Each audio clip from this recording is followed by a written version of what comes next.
Whoops, there we go. We're back. We're good. We're live. We do all of our pre-rituals and stuff like that. I didn't want to hear production or what the production Germany doing all my rap and singing verses. That would have been embarrassing.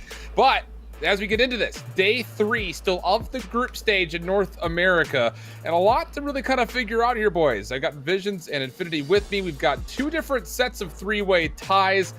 No shortage of action coming through for us both today and tomorrow, Visions. That's exactly it. I mean, a really big day when we're looking at it overall and just kind of looking from top to bottom here for ourselves. I mean, we can clearly see 3-1 here across 3 of our squads, a couple of 2-2. So a lot can change up here for us, but the biggest one definitely got to be Easter for me when I'm looking at the standings overall. I mean, these were your previous champions in towards stage 3, and they have just had nothing going for them, only winning 4 maps across all the series that they've played here so far. So, I mean, 0-4, just never what you expected from any of these guys on towards the roster, and by far something that just absolutely jumps up on the page when you look at all of the standings here through North America. Surprises up top, though, as well. You've got the System and Nemo tied with UT Crew at 3-1 here, Brody. The System maybe a little bit more expected just because of the roster they put together. Nemo, not nearly as much. But still, I think when you look at a team like the System with a fully former pro squad, save Zinx, who's the 4th member, you have to feel really good about starting off your first week at 3-1. Oh yeah, for sure, right? I think for the System, a roster here that is effectively yet another leftovers team. You know, previously in North American Challenges, we had Wester, who were the gatekeepers of the CDL and of Challengers. They kind of filtered through ex-professional players. Now you've got Decimate, Fellow Zed, all coming off stints in the CDL, back onto a Challengers team. And is it really a surprise that they're doing so well? I would say for the quickness of which they've had to put together this roster with Zinx, of course, as a loyal Hire player previously, of course, Hire, unfortunately, no longer in Call of Duty. I would say the swiftness of which this roster has put itself together has been impressive for me. Indeed. We'll take a look at the schedule as far as what exactly we have geared up for you guys on this broadcast in particular. We started the day off in Europe where Los Pepes and Team War found a couple of actually pretty much required wins as they're still stretching to keep themselves out of relegation. But over in North America, we'll be starting off with UT Crew and LAG Academy and then finishing off the day with Nemo versus the System. But for this LAG Academy and UT Crew to match up here, Infinity, again, big implications. LAG Academy have been playing very well, and obviously, like we saw just a minute ago, UT Crew also one of those teams at 3-1, so a strong start for them as well. Oh yeah, for sure, right? And these two teams, I think, you know, UT Crew and LAG, they've had very different paths into this season. UT Crew, of course, have had a plethora of different rosters over the course of Challengers Elite this season thus far. LAG Academy, entirely different kettle of fish. This roster has come from obscurity to quickly become one of the best teams in North American Challengers. They finally reached the heights at which I think we expected them to reach at the very start of the season, following a roster change, mind you, but nonetheless, they're there. So that's going to create a very interesting matchup between these two teams going forward, just the talent across the board here. Another battle up top. We had Nemo versus the System. Visions. I mean, we have kind of a Cinderella story under the way versus I think what people would consider to be one of the favorites coming in. Headspace when it comes to maybe even what we're looking at for Zyral and Archives news team.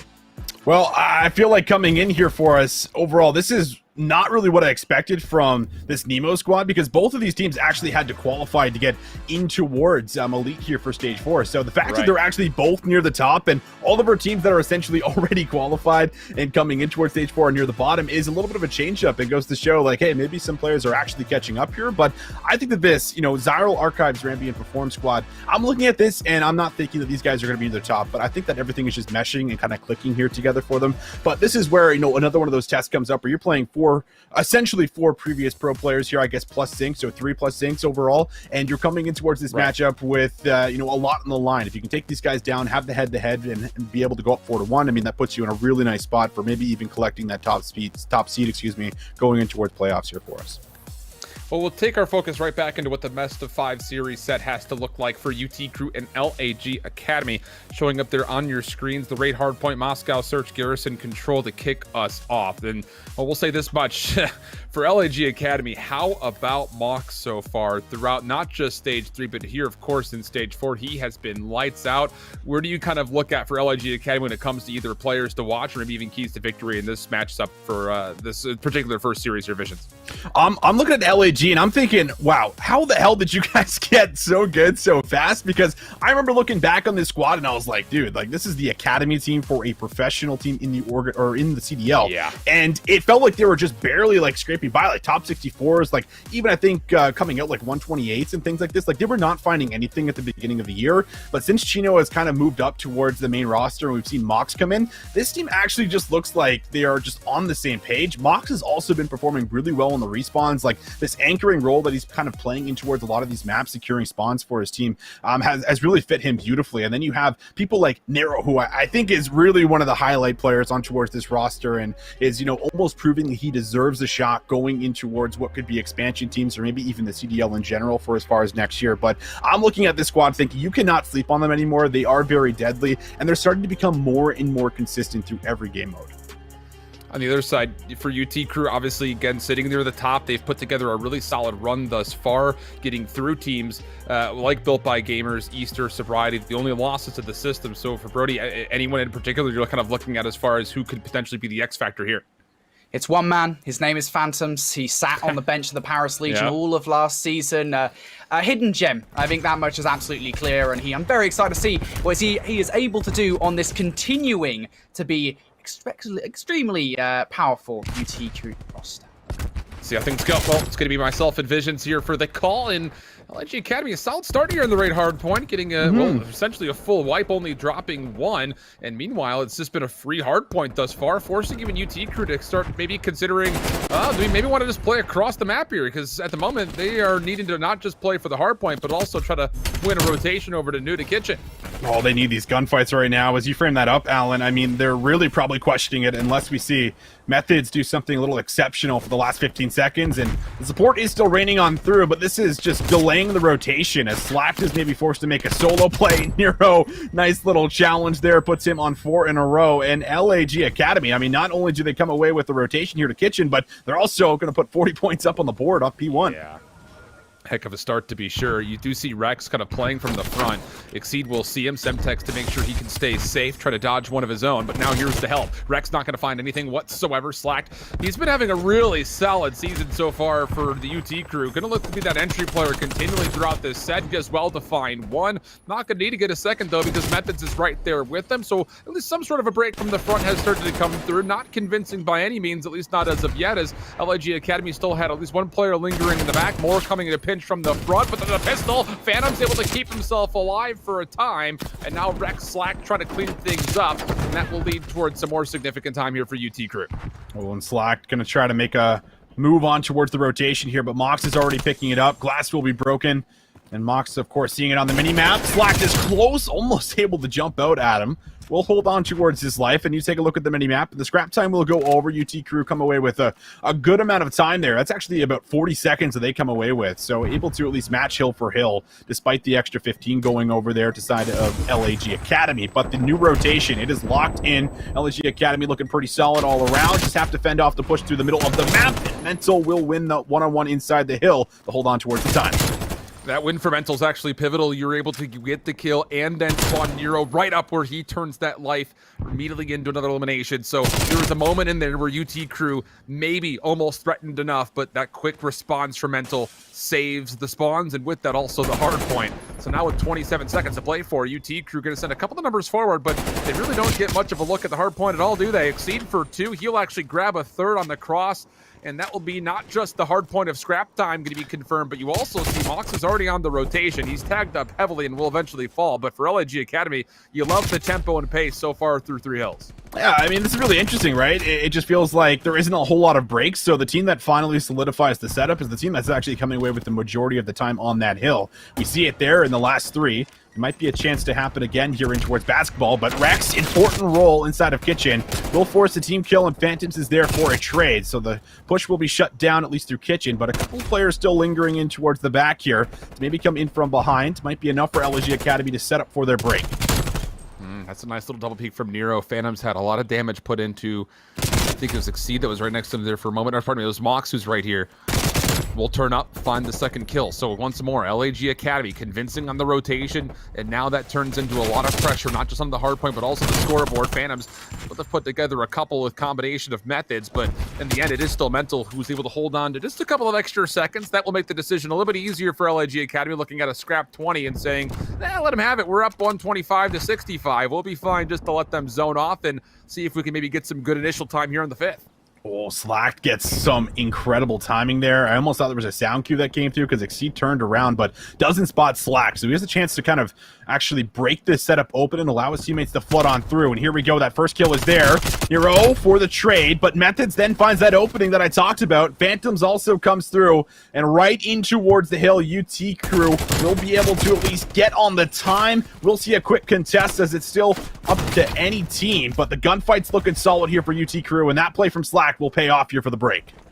And you do still have LAG Academy spawning bottom left, which is not the worst spot you could be spawning at. It gives you an opportunity to try to fight through the raid P1 statue, but the problem is that's Methods who's locking it down. He's 13 and 13. He's found a ton of interactions so far, and that really means that for the rest of UT crew, with him watching over the top, they can just focus on the middle, but the kills are coming through pretty nicely for LAG Academy. Phantom's trying to lock down the scrap time, and he's going to be awarded the opportunity to. It's just Nero here for LAG to try to finesse some time off of this, and honestly speaking, LAG Academy really don't come away with much of anything. No contest, no generation, and that means that we're looking at just about a 16-point game here going into the next hard point. But that said, this is where LAG Academy had a solid start, and with the current setup, they very well could replicate that very quickly.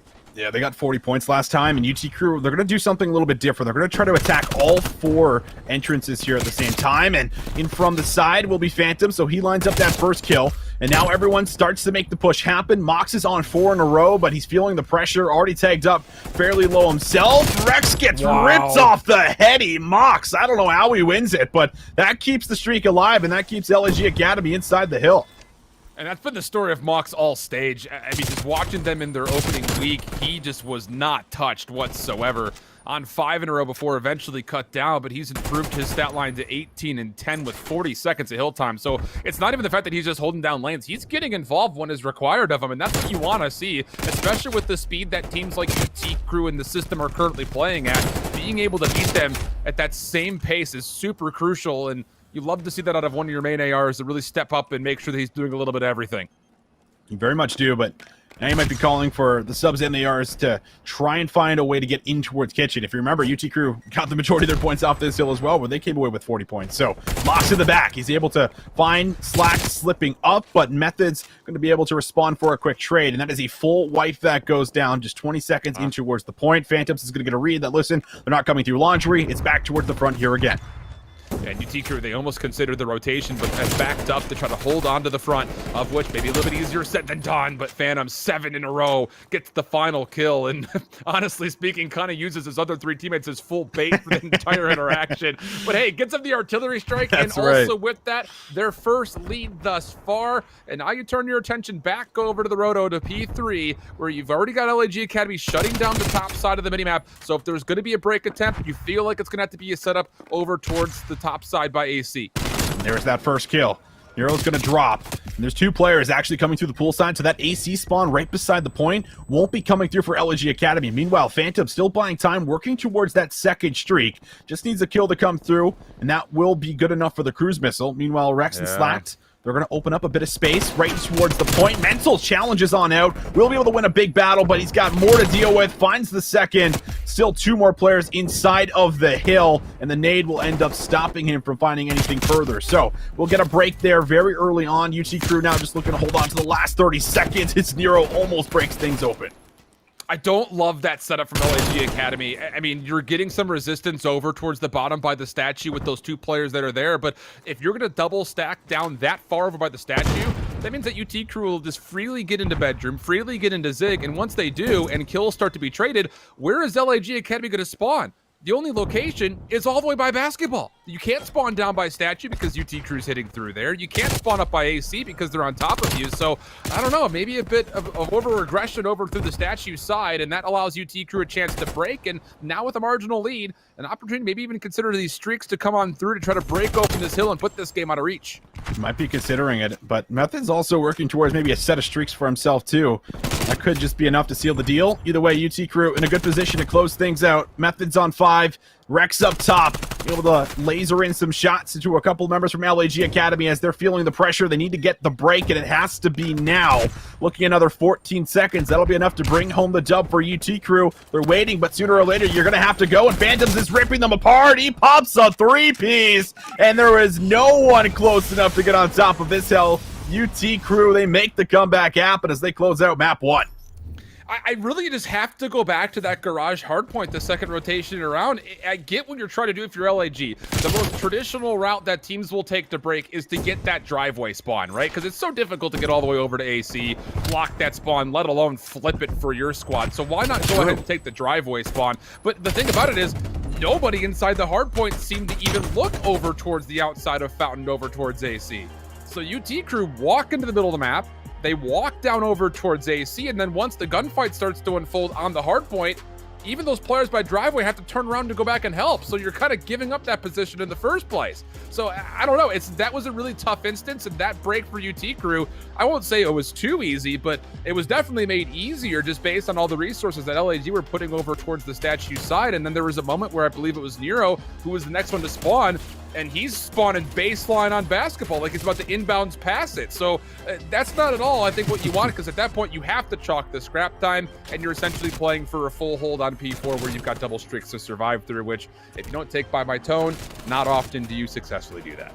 No, you definitely don't, but yeah, definitely a tough one. I mean, for LG Academy, because it felt like they were just controlling everything. But it was this hill actually that started to turn around, and being able to kind of make the rotations happen and actually lock down some of the setups was what played the difference in towards the end. But nice little play here from Mox, was looking like they might have just changed that rotation from P1 back into P2 like they did in the first set of hills, but not the case. Then we come down to the final moments where it also felt like LG Academy didn't really get a full chance to kind of come in with a full 4 there in the end to break that basketball hill, right? They were getting picked apart a little bit there with a couple of shoulders, trying to figure out the positions of the players inside of the hill there for UT Crew, and that was just a lot of nice shots as Phantom ends up collecting that 3-piece there in towards the end to really bring that one home. So LG Academy, they led, but they did not close, and now we'll have to respond going in towards the search and destroy.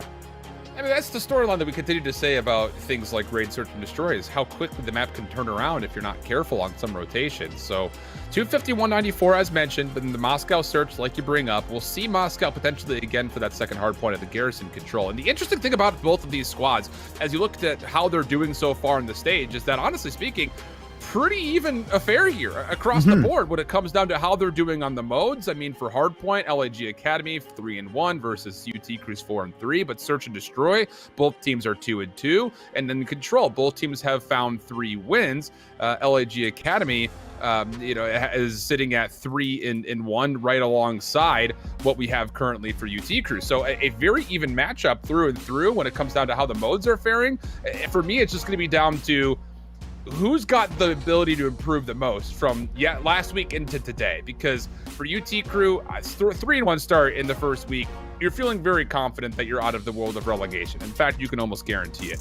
But the potential to play for top 2 is obviously what you're shooting for. Whereas for LAG Academy, it's kind of a battle of both. You know, if you're able to find a way to win out versus some very good teams in front of you, then yeah, you've earned yourself into a top 2 playoff spot. Otherwise, again, because you're playing some really good opponents here for the rest of your matches, you start to lose, and all of a sudden that conversation of avoiding relegation becomes very prevalent.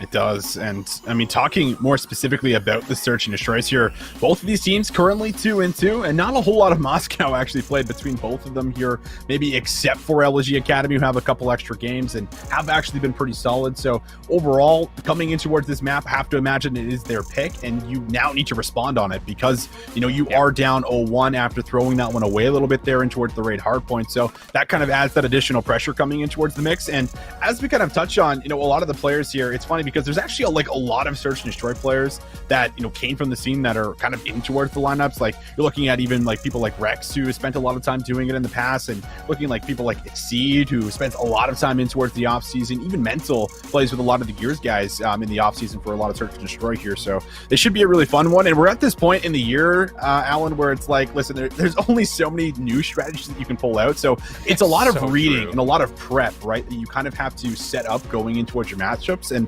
figuring out how they're playing, like who's playing what site, like who's generally rotating. Are they rotating late? Are they holding on towards their site? Like, it's these little things that you kind of have to start breaking down, because there's not a whole lot of new things you can look at implementing, especially without the usage of smokes and things like this. So you really do have to kind of do your homework. And on a map that you've played a couple of times here, it's very likely that UT Crew might be prepped with people like Methods and Slack, who are usually doing a lot of this groundwork before they go in towards their series for the day. And I think just beyond that, you know, to kind of almost piggyback in a certain way when it comes down to LAG specifically, since we have to assume that this is their map pick coming up, you know, they are 2-0 on the map at the moment, but I mean, both wins were not nearly as comfortable as the scores may suggest. I think it was a 6-2 and a 6-4. We had a chance to watch that LAG and Sobriety matchup on this map, and there were a couple of rounds that came down to 1v1s and 2v1 situations that were very winnable for the player that was on the one side of that. So I think for me, for LAG, this is the one mode where I really would like to see how they've improved from stage 3 going here into stage 4, because at the end of the day, I mean, you have a lot of focus around you because you are a CDL Academy roster, and absolutely, let's be honest, we were harsh critics of this team really up until stage 3. And even in that, it was kind of a weird situation because of the Chino move. They actually had to play all 7 of their group stage matches in the span of 3 days, so we really didn't get a chance to evaluate them across the board playing everybody. We only got a chance to kind of use what they did in the group stage versus what they did in the knockout bracket as kind of the litmus test for how good have they actually gotten, or did they have a good qualifying day. Now we have a chance to really use this league format to really see how they improve and what they do with the proper support staff behind them. And I'm specifically focused on their search and destroy to really kind of evaluate that. That's the biggest factor, and I love that you bring up that point, because we were critics, like, you know, talking about everything that did end up coming through in the first half of the year, and that kind of comes in with a change where we were wondering, like, what it would take. Like, are they ever going to make a change? And then it finally ends up happening with, like, we need to pull up Chino, so you're forced to fill that role.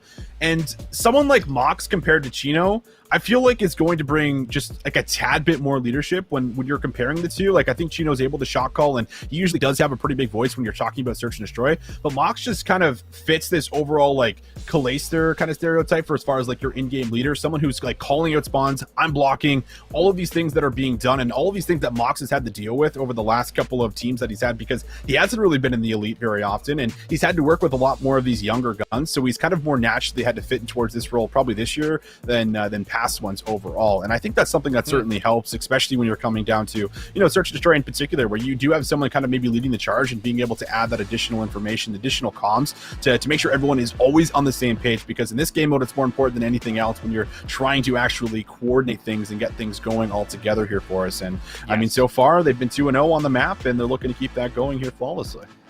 And just the icing on the cake is, I think, largely that leadership in mid-map adaptation moments where the first strategy not looking great, how do we change and adjust? That's where we really need to see those adjustments overall for a team like LIG Academy. Whereas UT Crew, I mean, not to keep them off the hot seat, they've been able to prove that, and with a multitude of different rosters.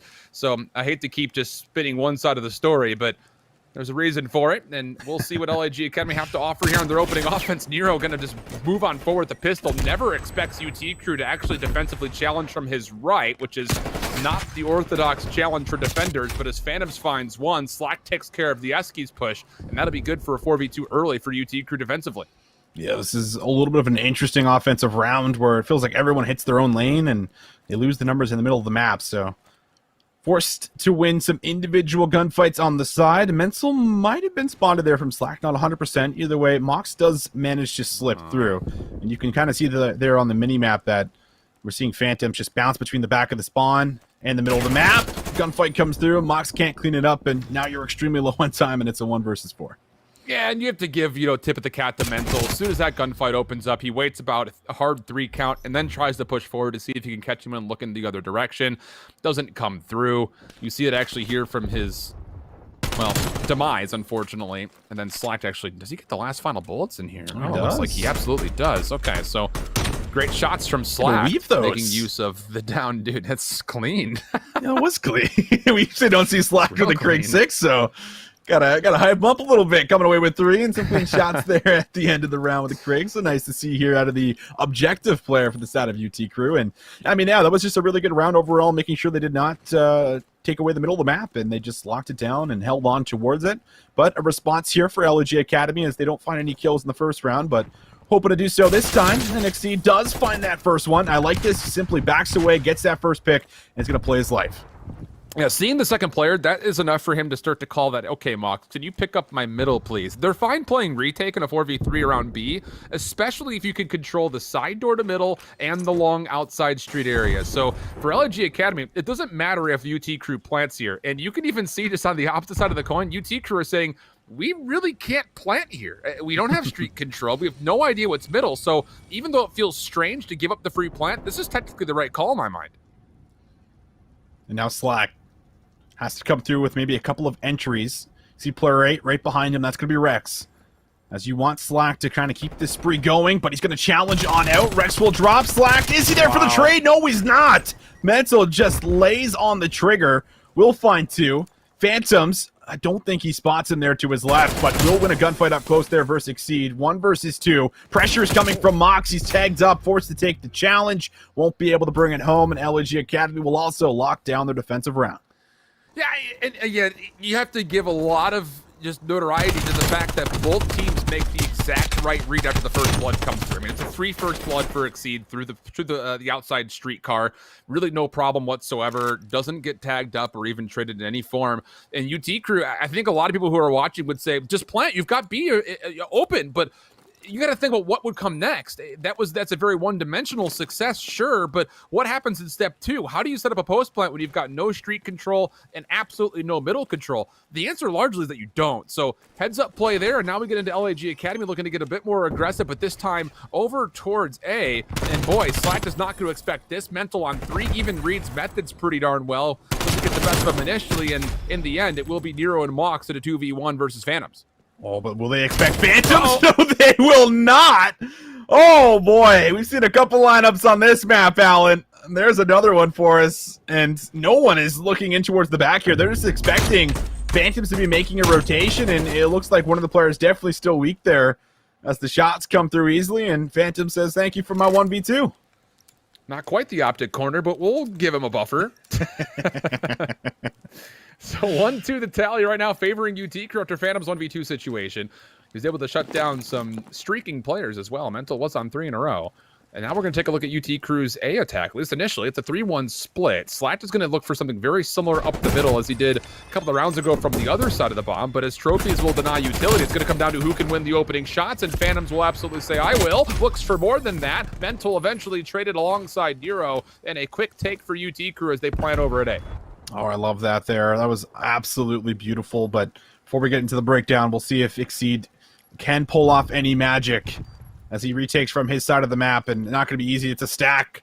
Oh, they're actually doing the prone and standing up stack. I love that. But overall, I mean, that just comes through for going for the wide peaks through the left side of the site here, which is something that we don't usually see. It's all about going inner and challenging out and winning these battles. But because they win that first one inside a lobby, your AR player's down. He's no longer able to watch over you, and they're just able to kind of come through with an easy plant.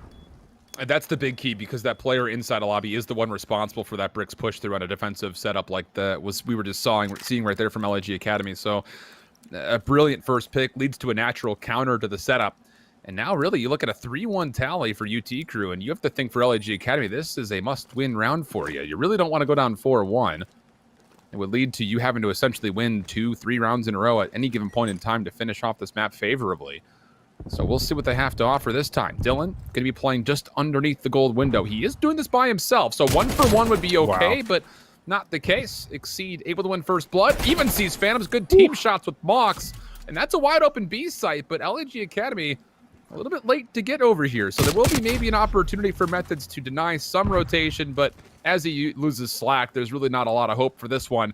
He would have to get essentially multiply double challenged over through the outskirts. He does find Mox for free, and goodness, that Semtex thought for a second he was going to get blessed with a stick on the mental, but he'll loop around the outside, not be able to find the kill. I was going to say, we have seen a 1v4 from Methods on this map of the CDL, but It's looking like maybe that first one. If that Semtex connects, I'm sure that goes right through Method's head. That's in the 1v2, but not going to happen. LAG, they find the opening picks. They hold on towards the round, and they make sure they trade out Methods in towards the end. A nice clean one there for them to make sure things do not get out of hand for as far as the score, but UT Crew, they still hold on towards the overall tally here, 3-2.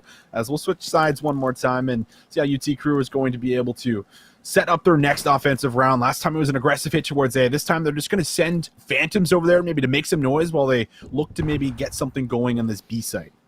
Keep in mind, Exceed is not outer street, and UT Crew have now learned that. So it really comes down to what does Exceed want to do to try to challenge it. Oh, he's been seen. If he gets stunned, Rex, you feel like is going to go, but not the case. Exceed is able to keep his life and back away. But again, look at the difference between the other round from before. You've got number 6 and Methods who can play this outer street. So this is why they want to go for the plant this time. Exceed will also give up his position over through the corner. Mental there with them. But realistically speaking, for LAG Academy, you really don't want to just full flood through this little laundry room. Oh, Phantoms needs to get here as well. He is going to come for a late pinch, but if LAG go and win the kills like this, it could just mean a free site. Methods, though, wants to salvage the play, and yeah, Phantoms is just not here to help, so they make that timing happen. The gunfights are won, and it's off a lot of those individual entries that come right in towards the B site that open things up, and then they just clean up house afterwards on towards the ARs. That was excellently done here for LAG Academy. Oh, that is a post-plant situation that UT Crew are going to have to relook at because, like you mentioned, you hit this 100% perfectly. Phantoms is not a part of this hold, so that means you cannot hold this from the front. You've got to try to play a bit more of a passive stack over towards the bus side, which is more often what we see. I mean, you've got an AR who's got all that street side control. Why not use that to your advantage? Sure, let the retake get onto the B side. Who cares? With subs, they're not going to be able to contest with the AR sitting right outside that back door. Even beyond that, you can even throw a couple of the shoulders with the 2 SMGs just kind of holding the doorway and the window. But yeah, they decide to hold up close, and they lose both their individual gunfights, leaving Methods in an impossible situation. Now we're tied. Well, tied up. LAG Academy have Mental on 4 in a row. On top of that, he's been doing a little bit of the objective work. Don't think that's going to count towards that 4 spree at the moment. But Exceed here through this right side has found an opening, and Dylan Rex is kind of isolated. He has a bit of help up top there from Eskies, but not in a position to trade it, and there you have it. Nero finds the first one, so Rex goes down. No trade follows. Slack goes down. Methods at least able to stop that spree, but overall, that's going to leave us in a 1 versus 3 here for Methods, and would have to be the ace on top of it. I'm not really sure where Timmy was going right there. I mean, you lose all of your players mid-map. It looks like it's just an aggressive challenge to try to force a trade, but even if you default there, you leave Methods in another 1v multiple situations, a 1v3 in exact. He's done well to get the first, but LAG Academy have read, all right, you have that street side. We'll just go ahead and plan over by A. And yeah, I don't really understand why Phantoms would try to get so far aggressive right there. I mean, it's literally a play in my mind where he's looking at it saying, I'm just trying to find one for free, but you're in a very tradable position. So now it all comes down to Methods. He does see Exceed, but the shots will not tag. Semtex will give a bit of clearance over towards the lobby. He has a little bit of damage also confirmed, but Mox in the prone position doesn't miss a bullet, and that'll mean that LAG Academy have now won 3 rounds in a row, up 4-3. I always get worried in those situations because you can wall bang that sign that makes you feel like you're safe sometimes when you're behind it, but you are not safe behind it if they know you're there. But it doesn't matter. In the end, we'll be able to bring home the kill there. Mox with the one to do it, or the one to do it rather, as it's LG Academy with, I think, 3 rounds in a row here. UT Crew, right? They were 3-1 up, so they're starting to figure out a lot of what they're doing, and it's individual gunfights that are being lost, which is what's holding on towards the setups. This time, they're going to go back to what worked a couple rounds ago, swing wide, see if they can win these initial gunfights, and they do find Mental, but Methods, once again, the last one alive. I don't know if I want to praise LAG Academy more or nitpick UT Crew more. This opening setup is really just kind of a let's see what happens, right? I mean, it's you win one of these gunfights, a totally different situation. But even right here, if I were to nitpick, look how many players are out over towards the brick side with no information, no cover, and no position to fight back against what was already built for LAG. So I don't really love the 3-man hit to all be hitting over towards the outside.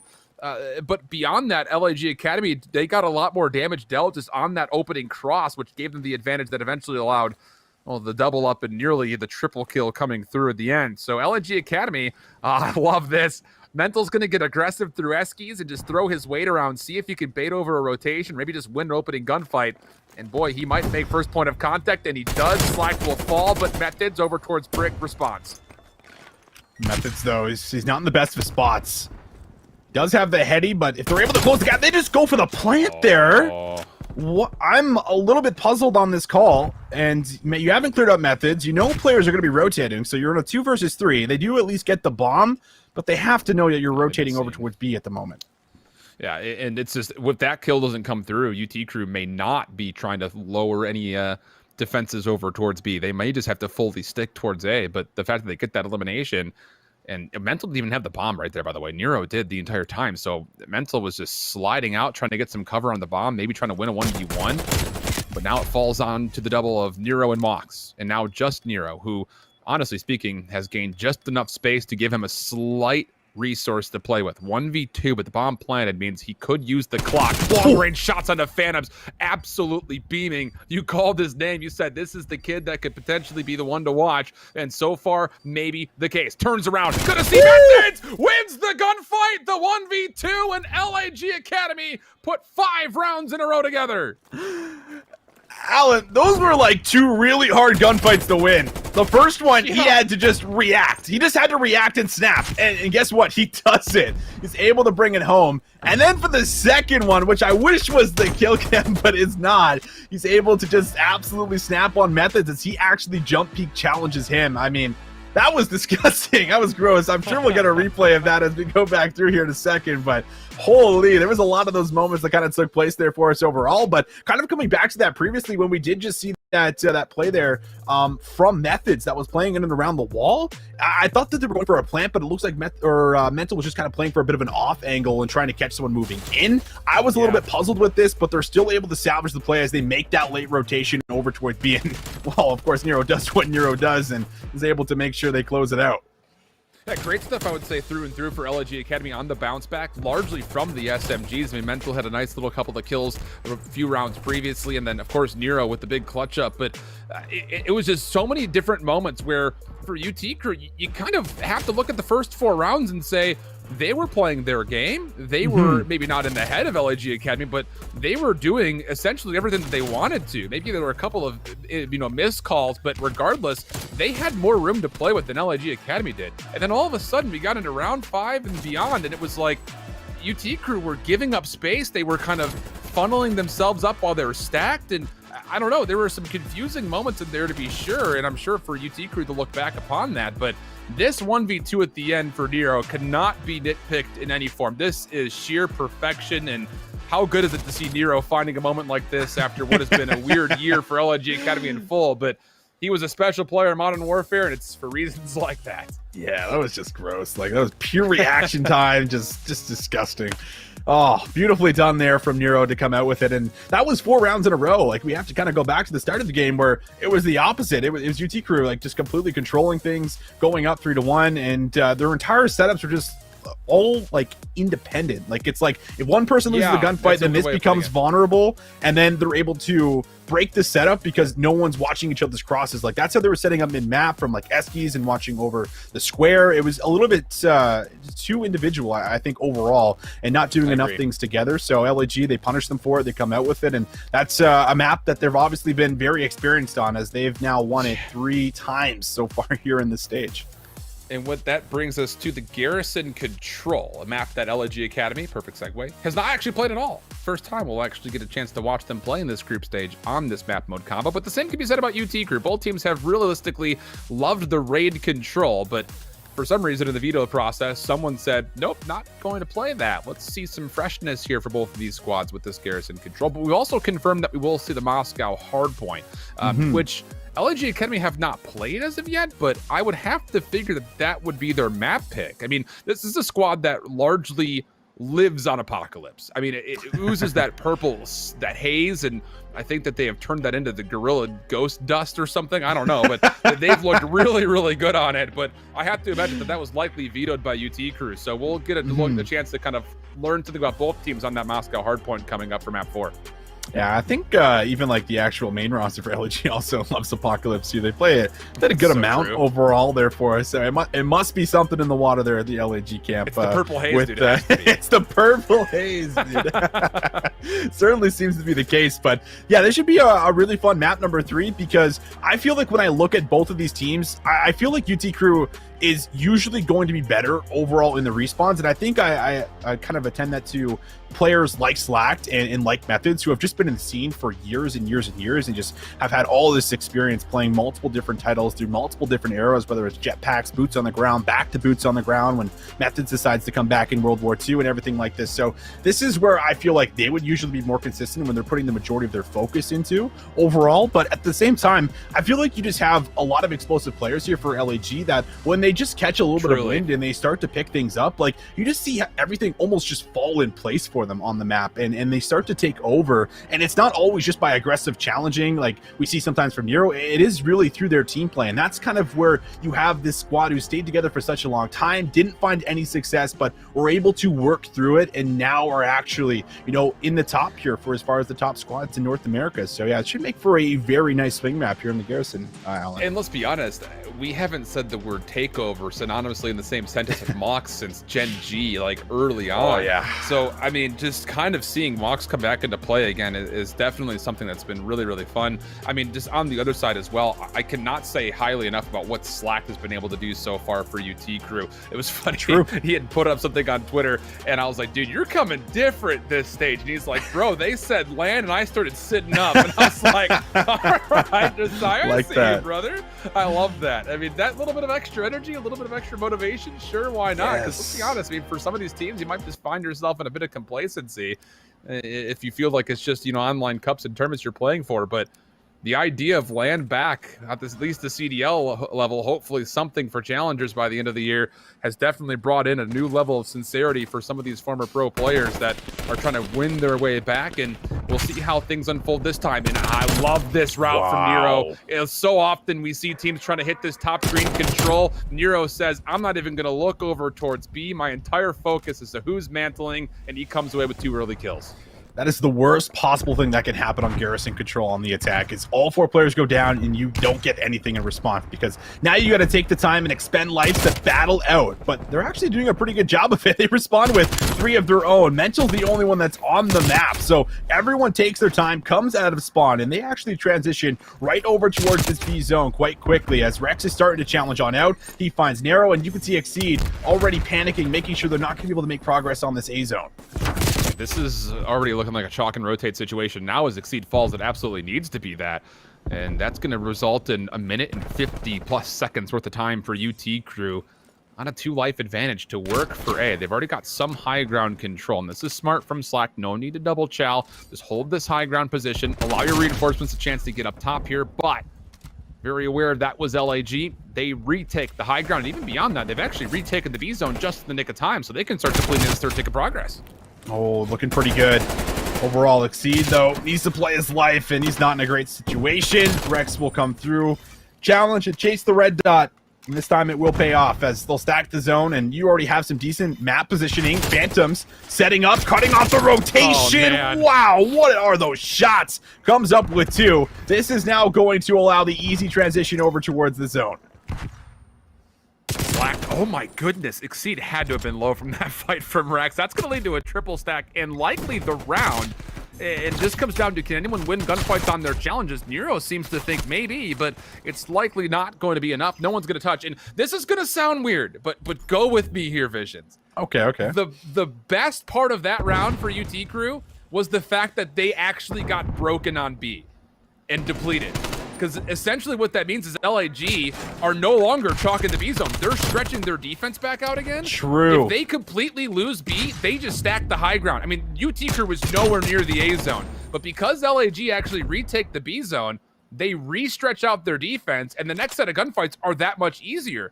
So you still walk away with a 2-life lead, an extra 60 seconds, but the difference in winning that gunfight when the B zone was still active means that UT Crew wins gunfights and takes control of the high ground. Whereas if they just got the B zone in the first place, they would have had to work through Cobble or take tough gunfights up high. So honestly, the best thing about that round for UT Crew is the fact that they got depleted on that third tick of progress, in my mind. pretty good at breaking stuff down, Alan. I like it. I'm with you. Brother. I'm with you. That was excellently done, and overall, that's exactly what happened. However, LG Academy now a chance to be able to respond on their offensive round. Already a couple players eliminated and taken off the map, as LG looking to push a little bit forward here in towards B, and Mox actually wins that one off screen. In from behind, Phantoms tries to stop all of the players coming off their spawn to come in with the reinforcements, but not really going to work out. Slackdown wants to do the same thing. He's had a nice little 8-3 start for him. Gets the challenge from Mental, but won't be able to find the double up. So still the chance for LG to get something done here, and on top of that, they have been able to stop a lot of this clock, so we're still only about 30 seconds in towards this round. Difficult gunfights here for both Phantoms and Methods. Both of your AR players for UT Crew, one stacked mid-map, the other inside lights with a SMG threatening. Very difficult to be sure. LAG Academy will get a second player onto this zone and make sure they get the 60 seconds. For a second, I was a little bit nervous because Mental was low and he started to come back towards Nero. Could have been a double up for the Semtex, but not the case. So even lives, minute 50 on the clock, and LAG Academy looking for the next avenue to start an approach for a break over towards A. Everyone just needs to take their time, find a couple of gunfights. Doesn't go their way there for Mental. So he'll drop, and I would love to see everyone slow down like we're seeing. Just wait, get Mental here, and then let's set up the push together, guys. You have to know Methods is going to be back here and might just be with one more player. And this is a pretty defensive setup in towards the back here for UT Crew, and it's actually paying off. Yeah, so now it's actually LG thinking about maybe hitting through green to see if they can isolate this player, and it's only Slack. But Slack has played this position many times, and it's not easy to get him out of it. However, LG still kind of thinking about what they should do, and now they're going to decide to go to the back. Yeah, Methods is watching this entire cross through the middle, so Phantoms should know that he's going to be threatened here in a moment. But the problem is nobody's winning any gunfights, including Phantoms. So now it's just on to Slack. Okay, brother, gassed you up. What do you got for us? Need to find at least one, if not two, but comes away with none. So now LNG Academy, 3 members on. UT Crew trying to get together before they need to break on in, but Mox just playing a little bit of whack-a-mole over the top of the boxes. We'll be able to get Arena on the Rex +1. Down to the front position, Mox for 2. Looking for more than that, and has seen more than that. It's Mox trying to push through. He knows he's the last player left, and oh my goodness, it's like he's covered in baby oil. He's so slippery. He gets all the way through, but he eventually gets tracked down, and LAG Academy still have to break for one more tick.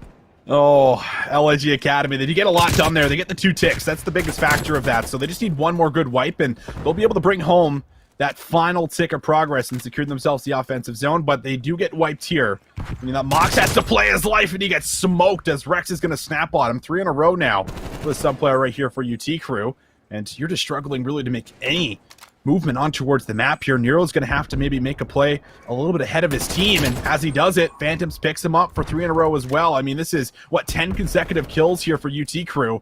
It's just LAG Academy falling apart near the end, and they don't have too much time to make anything happen, and it's all solo. And this is one of the reasons, just kind of tracking back, why I said the luckiest part about UT Crew's offense was that they didn't get that 3rd tick of progress. Look how positioned they are around A. It's just, it's so hard to break. If you don't find that success through the middle of the map, it just becomes way too one-dimensional. So you thought for maybe a moment there was going to be a little bit of hope for LAG Academy, just kind of using that last kind of slip through maybe to open up some space from Mox, but the problem was that there was just not enough of a follow-up. So good stuff coming through in all for UT Crew. They find themselves up 2-0, if not just narrowly, but regardless, in this swing map mode and a 1-1 map count tie, being able to walk away with a 3-0, incredible for the mental of UT Crew. 4 in a row here for Methods. And all the streams I've watched, I know Methods has probably already said that he's on 4 in a row right now, at least 3 times before this round has started, just to make sure his teammates know. But listen, I'm close to streaks, bait for me. Let me get the kills. And he's going to position himself up top. In towards green will be LAG as they come away with that first blood. And the second, it's all to Methods now, and now streaks maybe not looking as great, but I say that. And Methods does come away with 2. Not watching his left. Will come away with a huge amount of kills. And in the end, I don't know if he actually got the artillery or not, but either way, we'll start to see everyone come off of their spawns, and a chance for the side of UT Crew to actually make some ground and move on towards the point. And it's looking pretty solid as far as their ability to keep contesting mid-map, but the same can be said about LAG. Mental gets the information he wants. It costs him a severe chunk of his life, but he's got enough help to really make sure he can continue to hold this position over through lights. Nero moving forward, able to find one, exceed a second. Slack staying there thinking, okay, we need to create some space. Might as well try to push forward with players behind me, and oh my goodness, the response. What a play from Slack. That is so heads up with LAG Academy pushing out of the top side of A into the middle of the map. The only place you're safe is actually to run towards danger, and oh my goodness, they're not done yet. Methods and Rex find the final two. That's the B zone, and look how quick they can get over to A. Oh, they're zooming through it, and there's only 2 players here, so if you find the players coming off spawn, it's going to leave them in a really tough situation, and we do see the streak come through. It sets up for an easy kill, but Mox is still alive. Slack's gonna give him the challenge, but he's not good for the trade, and Mox! Wow. Oh, baby, does he ever save this play for LG Academy, because he collects 3 kills, and this will slow things down considerably here for UT Crew. Oh, it absolutely will. Mox actually wants more than this. Careful, don't bite off more than you could chew. Well, he's been to a China buffet once or twice. He knows what the play limit looks like. Mental now for another up the middle of the map, and that is full clearance. Only player in the back is now Methods, where he can be a nuisance. Even with these 2 kills, you might be sitting there saying, okay, this is great news, but in the end, it still doesn't really make much of a difference what happens off the spawns, because you've got players for LAG so far pushed forward that nobody can join him. So realistically, what this does is put the life count into the win condition category, but as he eventually gets traded away, I mean, look, there's no map ground gain whatsoever for for the side of, UT Crew. So the kills are fine, but they're relatively insignificant. You've gotten 0 progress over towards A either, so this really does come down to a bit of crunch time for as far as how much time you have to work with. LAG doing a good job taking away the map. Nero getting aggressive. Has slowed down quite a bit in the last round. Just 13-20, but overall, we'll see exactly what else can kind of take place near the end. Method's going to get back towards his spawn trap. Wants to chip away at the reinforcements, but it will not happen. And 2 more players are going to drop on down, but 15 seconds left on towards the clock. It's not looking great by any means for the side of UT Crew getting towards the point. They're going to need some big openings in and around the objective. Exceed is also still cutting off all the players moving in, but you're only down to 5 seconds, and someone's got to make a move. They do find a kill in behind the SATCOM truck, so there is still a chance here to cap this. 2v2. Mox was hoping for at least an angle, and oh, he finds one onto Phantom, so now it's a 2v1. Take your time. Wait for Exceed to come up from behind and put a lot of pressure on the Rex, who has no idea where to look. He is concussed beyond recognition. That is a really good finishing part of the round, realistically, for both teams. I mean, for UT Crew, you do just enough to clear out some of the space to get on. That's step number 1, because it's going to cost you lives, especially when it was down to like a 6v6 at one point in time. Just to get onto the zone is important, but once that long-range kill from Mox comes into play, that 1-player stack is not going to be win condition for the objective. So Exceed makes the right call. Rotate all the way around the back. Make sure you're getting a full polarized pinch. And it really never leaves Rex a chance to really do too much with it. So we go into a 4th round, but LAG Academy, who are so close to finding their offense in their first attack, will have to just be a touch better if they want to see a 5th round. Right to the middle, Exceed finds the first blood. Now opens up for his subs to make some plays, but Slack wins just about an impossible gunfight down low. Mental, now a chance to open things up over towards A. Definitely going to draw some pressure over. Rex is here, but he's here alone. I think he got a glimpse of Mental, and he does. So easy pickup, but Mox right behind him for the trade, and on 3 again. So another spree you have to worry about, and that first tick will be secured. Mox is looking really solid here, and what you're going to notice if you look down the minimap is LAG Academy will not reinforce him likely. They should be playing for the B zone here, especially now that they both get wiped. So it's essentially half the job is done. The unfortunate thing was LAG Academy were so staggered off their respawns, they really couldn't help over towards A, let alone even get over towards B. So UT Crew, a really nice job defensively is what we say here, just being able to make the situation more manageable. And now you're into 23-23, under 60 seconds on the clock. LAG Academy have to refocus to going solely over towards this B zone for now. Methods forced back. We'll have to give up just a little bit of room in and around the zone. But now looks to move back through. No one's moving a muscle on the minimap, so things will stay contested until someone does.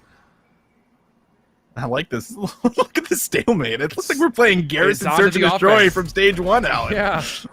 The attack has to make the first move. That's the big key. We saw this once before in Europe. It's the same situation. It doesn't really matter what happens defensively. You can sit here and contest for 10 minutes. The win condition has to be built off of the attack making the first move, and as they do, it's the defense that prevails. So a handful of kills were starting to come through in a row. LAG Academy battling back, not getting fully spawn trapped here, so Exceed can touch.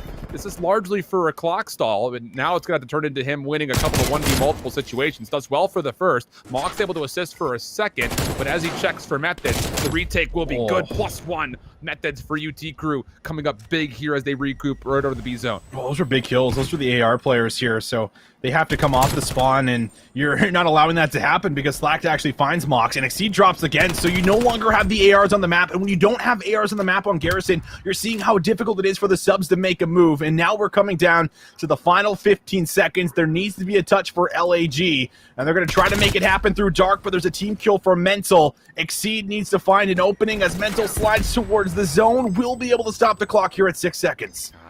He's got a lot of individual plays to happen here, though, as he's going to have no chance at any kind of help. Methods locking down the lane. Trade will be there, but the clock will expire on this Cinderella story for what was been at least just the Garrison Control. 3-1 the tally, and well, so far that means that UT Crew has just that little slight advantage through both the respawns we've seen so far, which may not be the best news for LAG Academy fans looking at a Moscow Hardpoint coming up next for the fourth. Yeah, and I mean, especially with the ARs are playing right now, like, I think that everyone questions, you know, coming in towards this, like, are the ARs too slow between Zinni and Phantoms? Like, we hadn't had that same conversation. Fair. We brought it up before with Gravity, right? Like they feel like slow ARs, but right now in towards the meta, especially when you have a couple of players that are extremely fast and are able to just kind of fly on through with the knowledge of, you know, actually knowing when to do it at the correct times. And when you have someone like Slacked, it can be pretty easy. Even Rex himself has actually shown that he's been able to fulfill this role quite well throughout Cold War. It does allow this dynamic to actually work out. In a lot of these cases, it's just them waiting for the information, and then they know when to go for these challenges because they're doing it together. And that's when I kind of come back to what works so well with this lineup, and when you have the veteranship of someone like Methods and Slacked, and how that plays such a crucial factor in towards your games overall. And it has worked out quite nicely for the first couple of respawns. Yeah, it really has. It's just been, it's still small advantages here or there. I mean, the first offense for LAG Academy was really, really close with that triple stack. It was right on the brink. Yeah. It just came down to one trade goes their way, they win. The trade goes against them. Mox tries to play his life, isn't able to do so. It's just those small moments are where the fun in this control has been for me in Cold War. It's because, you know, kind of like Dom from last year, I think everyone just kind of looks at it and says, I'm just looking at the win condition, but it's these small little things that are the difference makers between a win and a loss, and LIG Academy find that out the hard way here, at least in this specific instance. But I think the same things could be said about what happened through that raid hardpoint. We talked about the fact that it was a third hill that LIG Academy maybe just didn't zone correctly, and that maybe cost them the game in full. So that's where the fun lives there, friends. I hope you guys are enjoying it as much as we are. But speaking of enjoying this series in total, we'll get to enjoy it for another map, as we have got a Moscow Hardpoint on the docks for us, and neither team has played this so far. So in your mind, kind of talking maybe about the speed and tempo of some of the players, maybe some of the trends that we've seen over the first 2 weeks, where are you kind of looking for the advantages one side or the other? Well, I think the interesting thing is, I mean, today so far throughout Moscow Hardpoint is we've actually seen teams like chain hills together, which is something, you know, you see all the time on Checkmate or Garrison, you know, even Apocalypse you could throw in there, but I feel like it's really difficult to do on Moscow because of how much you have to clear. So where my mind is at for as far as this map is just making sure like you are actually rotating way earlier, especially when you have players like Methods and Mox, like both of these guys, veteran ARs in the scene, and they're going to be on top of those like 30-second rotations when we're talking about P2 and P3, maybe even before that, looking at like 35, 40. So I think that's going to be the biggest factor here for us, especially when we go back towards raid. Like there actually were not a whole lot of breaks, and if there was one, it was off like the first attempt. So the team that was typically set up first was bringing home the majority of the time when we're talking about 40 plus seconds. And that's kind of where my head's at going in towards Moscow, because this is even more of a lockdown setup map compared to raid. And if you're set up first with ARs here like Methods, Phantoms, or Mox as well as Exceed, then you're likely going to be coming away with the majority of the time here. So this is really going to be all about just kind of following the initial steps that we always talk about with Hardpoint. It's just making sure you're on top of your rotations here for Moscow, because if you're not, then it's very well going to cost you the map, and we might see an express if UT Crew are unable to do what they've been doing so far. That would be a really exciting 5th map with I'm here for it. Not only some of the speed that we saw in the Moscow, but also some of the mind games we saw in the Moscow. Those could come into play pretty quickly on Express, but let's not count our chickens before they hatch, as the farmers say, or something of that nature. Is that what they say? Do they use that saying in Canada? I don't think they use that one, but you know what? I've been throwing around sell the farm upriver a lot more. I really love that one. I love that one, Al. That's a throwback. Sell the farm upriver. Oh my goodness. If you don't know, you don't know. Don't worry about it. But Moscow Hardpoint, like you mentioned, I like the fact that you talk about just the value of the rotation overall, because that is what we've seen realistically from minute 1. But the way that teams are rotating right now, I think, has continued to evolve, even from stage to stage. Do you decide, okay, give up this back 15 by sending one player on a super long flank through the street to kind of get around the back, or do I try to overwhelm from the middle? There are so many different ways to kind of play break setups that it's really kind of evolved the conversation on both sides. Even on the initial setups, we're not seeing that kind of bunker down strategy that we once did way back in January and February. Now the defense when you're setting up for a hardpoint hold is actually so far forward, and it means that all of those 1v1s kind of on the fringe, like that outside line of scrimmage, actually mean a lot. Because if you're the team that's initially defending and you lose a player pretty far forward, he will spawn in, but then you're kind of in scramble mode to kind of reset the defense a little bit to make sure you can respond to wherever that break is coming from. Yeah, to add on to that, like, teams now are like understanding the limits of like how far they really can push, or like the positioning, right? Like I think that's like the best part of what we've been seeing, especially when we were watching the Apocalypse today. I think that was something that I was actually quite impressed that we were watching over the Mavericks game, where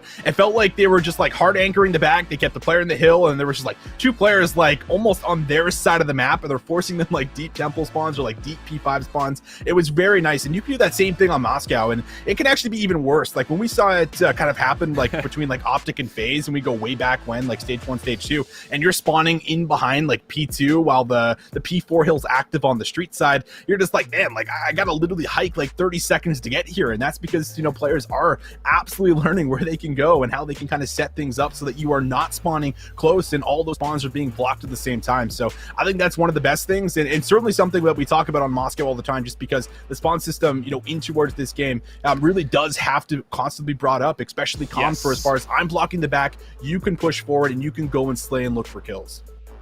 Yeah, it's really interesting, because at a certain point the conversation turns into how much risk we want to take in order to try to reap some of that extra reward. Because let's be honest, some of the good enveloping moments have been when it comes to pushing forward, it does result in some very uncharacteristic and maybe even bizarre flips just because you're too far forward. So we'll see how things unfold. How far do these teams really want to stretch things to the limit?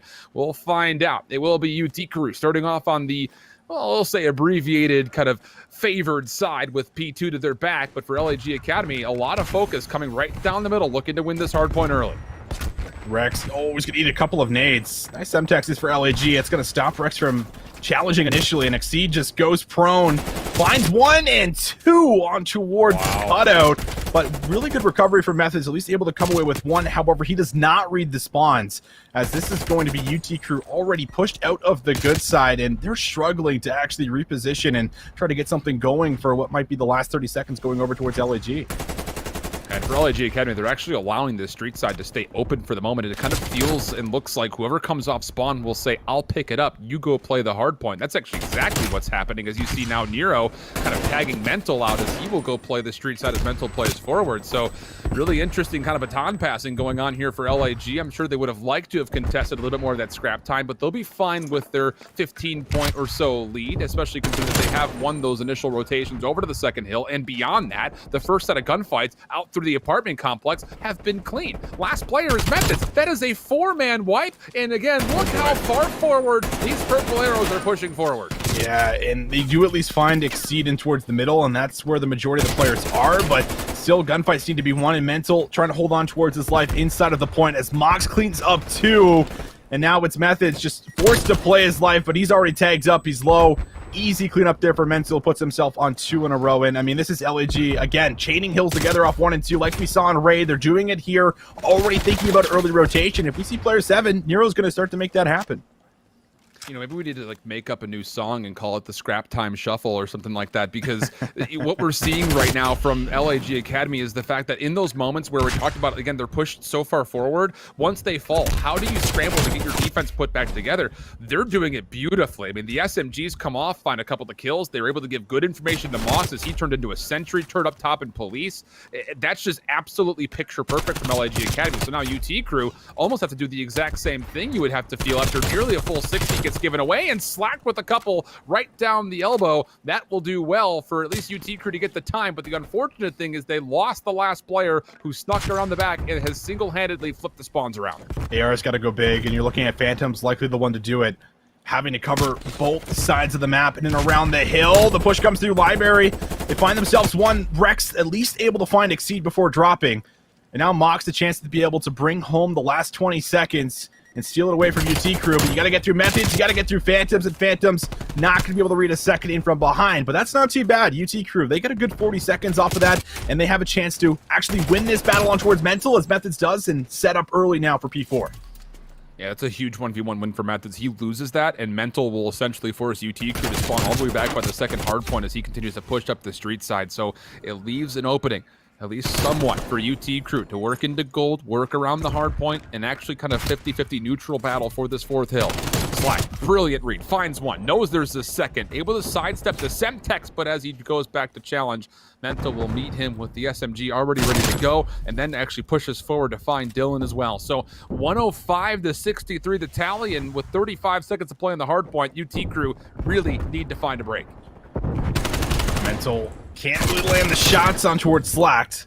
But there for the second one onto Rex, as there's 20 seconds left, and Slack wants to try and challenge on in. Might be able to actually fight for this time. Methods gives it a go from the street side. Does tag up Mox down to about half HP. There's no trade there, and now he's maybe reading Slack in from behind. He's on 4 in a row. Just what a dance here from Mox. Just 14-6 for us, Alan, playing his life and keeping that spree going, but finally will be shut down. Rex got his ankles broken so badly he can wear the opposite shoe on the opposite foot right now. He's 3-12.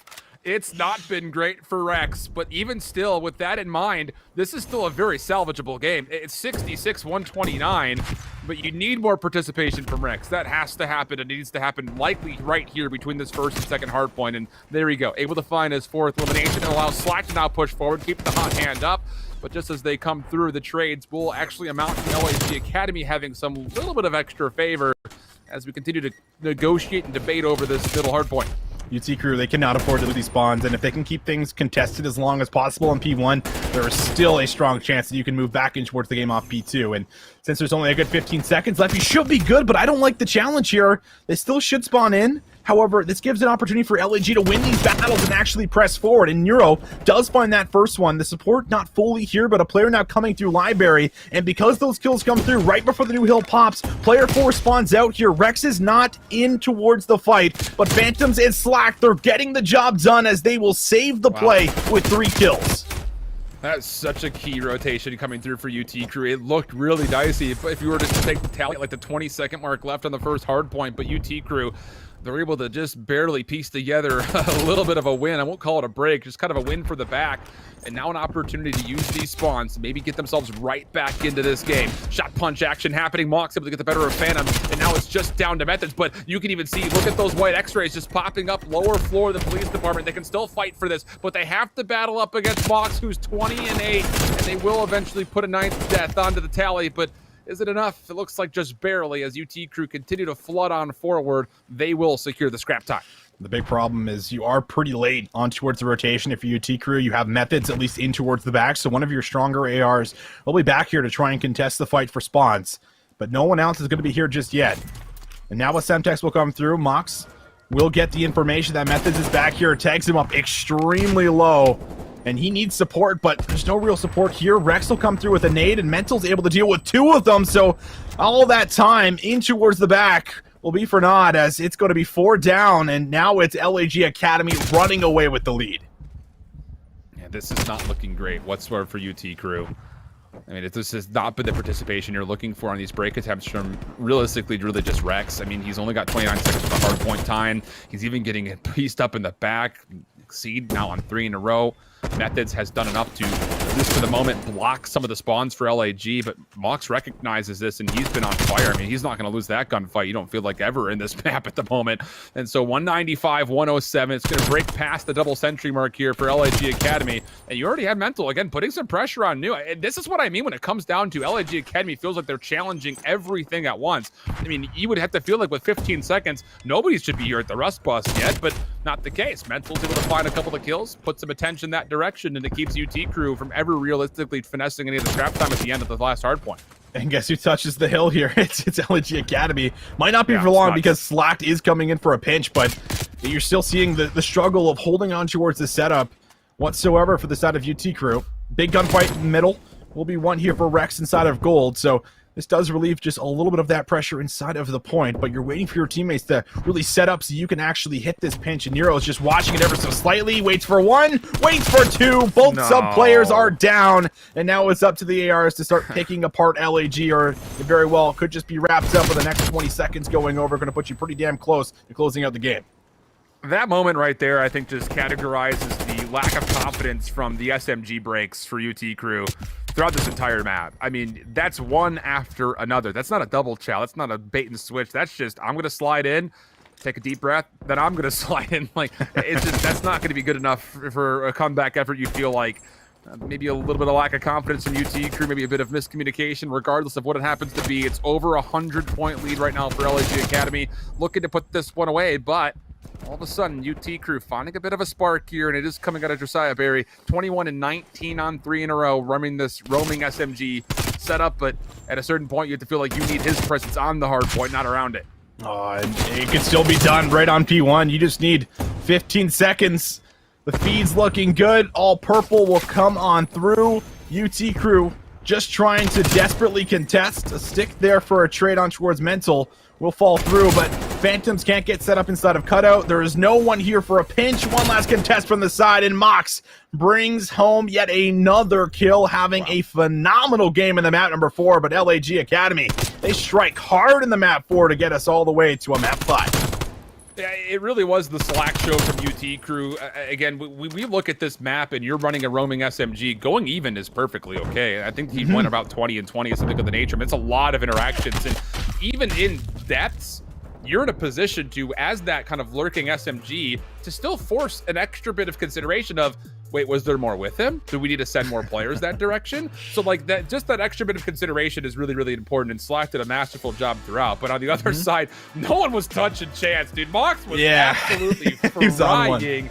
And, you know, at the same point, you know, as much as I wanted to just give a lot of gas and credit over to Mox, you have to make a nice little tip of the cap over to his teammates who were giving him so much good information in situations where they were setting up for initial holds and then getting beat up on those line of scrimmages to know, all right, Mox, this is where we need to turn your rifle to. And then he's finding 2, 3, 4 kills in a row almost every single time. So it is a two-way street, but at the end of the day, the semi-truck on the road was Mox for sure.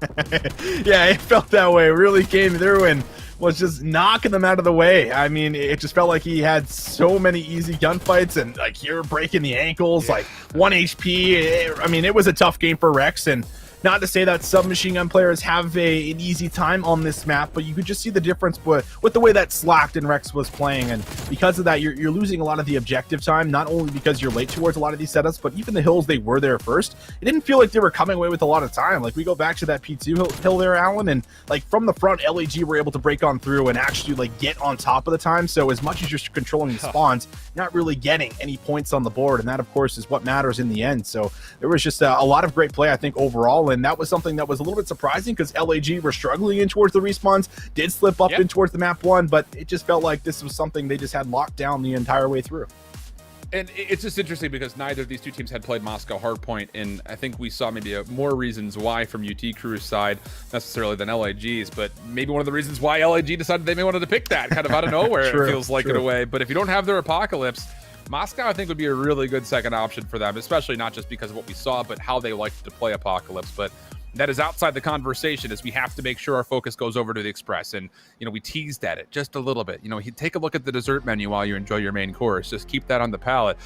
This is going to be chaos. I mean, both teams throughout the Moscow Search and Destroy had showcased, yes, they do like to play with speed, but in other rounds, they love to kind of switch it up and play a lot of mind games. Even a couple of rounds where we saw even Mental just kind of going off on what looks to be a solo hit by himself, as if to say, hey, we're rushing. Wait, no, we're not. So I'm really, really interested how that's all going to come into play with the playbook here for the Express Search and Destroy, where very similar things can absolutely exist. It very much can, and I think coming back to a point that I made when we were covering the European side of things for the Elite was, this is just a map right now where you just need to send numbers at least to one side, but you do have a lot of options, like you said, to be able to find these like individual routes where you can actually slip right through the middle of the map and get in towards your opponent's spawn in about 15 seconds with the way the movement works and with the way that, you know, stacking one side of the map kind of plays out here for us as far as the current meta is a lot of those openings do exist, and you can look to push through catwalk late or set up hits over towards A and kind of keep the bomb in and around catwalk, so you have options for yourself here. You never have to like fully commit towards one side of the map or the other, and that I think is one of the best things about playing offense on towards Express at the moment. The only tragedy is when you do make a call for an aggressive hit and you're matched with 4 players into 4 players. That is sometimes something that unfolds and nothing you can really prepare for, but it does actually have a nice dynamic to it at the moment where it feels like there are a couple of different strategies that do take place, but overall the stacking is something that you just always have to be cautious about, offense or defensively. A couple of updates as I was just looking over at the score reports. Nemo has 3-0'd Sobriety Gaming, and how about this one? Trash Bros 3-0 the system, 250, 238, 6-5, and then a 3-0 and the control. But this, you know, last stage, we saw the dispersal between the top and the bottom was 2 games. That was it. It was like you got through on like 5 and 2, and you got relegated at like 3 and 4. It was unbelievably close, and it's looking like, based on just some of the results we have so far, that this stage could very well come down to what happens tomorrow as well. We love to see that, and especially as we continue to see new faces. I think that's the biggest key. There are a number of players from both Europe and North America this stage that have never been in the Elite before. Now, granted, that's not the case for any of these players on our current screen, but that's the case for some players on Trash Bros. Players, the entire team of Nemo, I believe, is in that boat. So it's really, really fun to see all of these players making a debut and performing at a very high level, even considering a team like Nemo, who now finds themselves 4-1. That's good enough for top 2 right now. I would never have guessed that at the beginning of this qualifier stage. No, honestly, I don't know who else could have, because it just feels like a team that, again, is like put together, because you have all of these players right now in towards the Elites that are basically hanging out with each other. Like, if you've made the Elites, like, you're usually swapping teammates with these guys. So there's almost like this like bottom bunch essentially that are just about ready to get in towards the Elite with some of the squads that they're putting together, but haven't been able to do it. When you're looking at like the Mohawks, the Scrappies, right, who have just fallen like a qualifier short, like I don't know how many stages in a row. So there's just a lot of those moments where they're finally maybe starting to push through, like this squad right here for Nemo. And yeah, it's just nice to see. It's refreshing to see some more players getting in towards the mix, making sure their name is in the pool as we get near the end, and well, more importantly, I guess, near the end than the beginning, when we're talking about the end of the season being very, very soon. But either way, ladies and gentlemen, this has been a banger of a matchup. UT Crew and LAG Academy, they're going to go the distance, and everything will be decided here on Express Search and Destroy. And it's aggression from LAG. Or for me, this is actually the colors a bit backwards. It's aggression from UT Crew, patience from LAG. And it does get punished. First blood is good, but keep an eye on number 8. Rex working around the back. He's just going to wait for his teammates, and then he's going to find this one easy kill, back away. But the problem is nobody was able to scout out Mental mid-map, so he finds the trade, and LAG Academy have a 3v1 versus just Rex. Going to be very difficult. And, well, they know where he is. Able to bring home one, but we've seen this position played quite a few times here. How are you going to deal with Mox? He does have a Krig. Does throw a few bullets in towards the upper body, but finishing it off is always the difficulty, especially with one extra player. And now Mox, who's still up here. Rex actually gets in from behind and has a real shot at being able to get that 1 versus 3, but will not be able to pull it off in the end. I'm not going to lie. Nero is out in the open in that last engagement. I mean, Rex really gives him a good look at it. And initially, as he started to push over to info, I was like, oh, there's no way Mox will definitely see him. But no, never the case.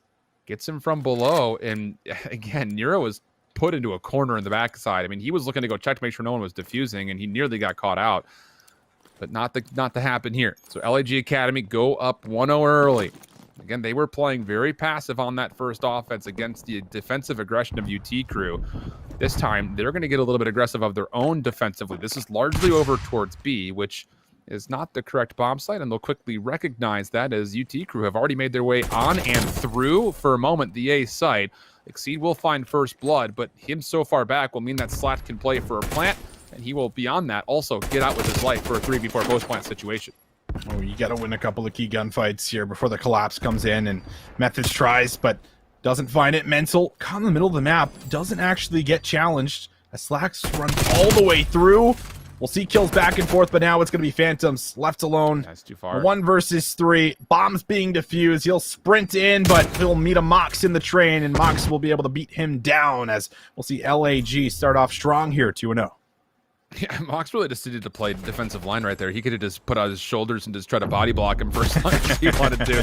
Didn't even need the kill, but that's a heck of a retake coming through for LAG. And it starts with the first kill onto Exceed. Yes, you do allow Slack to get away with his life, but the problem is as he's waiting for regen and you know that there's a player watching above him, that means the middle of the map is yours for the taking, and they very quickly recognize it. And with that, find themselves a lot of good, favorable positions to eventually punish that post-plant setup. So a good first 2 rounds for LAG. And I'm just really curious to see, when is the first round they want to play aggressive on offense? Because after their first attack, playing very defensively, kind of just waiting for UT Crew to make the first move, I have to really kind of be curious on what will be the first rush. It won't be this round. Rex will try to challenge and make sure things are safe over towards B, and as he does, he finds Exceed for first blood. I was going to say, if Mox maybe finds that kill, like, this is still a round you can come out with because A has actually been cleared out here, and Mental just feels the pressure, like, I'm in a 2 versus 4, I got to make something happen, so he pushes all the way up, and he does stop this rotation from coming through in towards the back, but it doesn't exactly cover the catwalk, and this does leave Nero pretty exposed as he's trying to find an isolation, and Rex might be the player, but I like this. He's very disciplined, just going to wait. They got them trapped at the moment. They know they're not on B. They just got to either play for the retake and let the bomb go down, or slowly but surely just check the bombs as we get lower and lower on time. Oh, for a second, the way we flopped from that kill feed, I was like, oh my god, Mental just beamed him. Yeah, I thought so Not too. the case. So Nero is going to get, I was going to say 1 for free, but that won't happen. Really nowhere for him to go unless he, oh my. Those are clean shots. Unless he absolutely smokes Slack, which he nearly does, but that would have been a pretty impossible 1v4 with only 25 seconds to play with.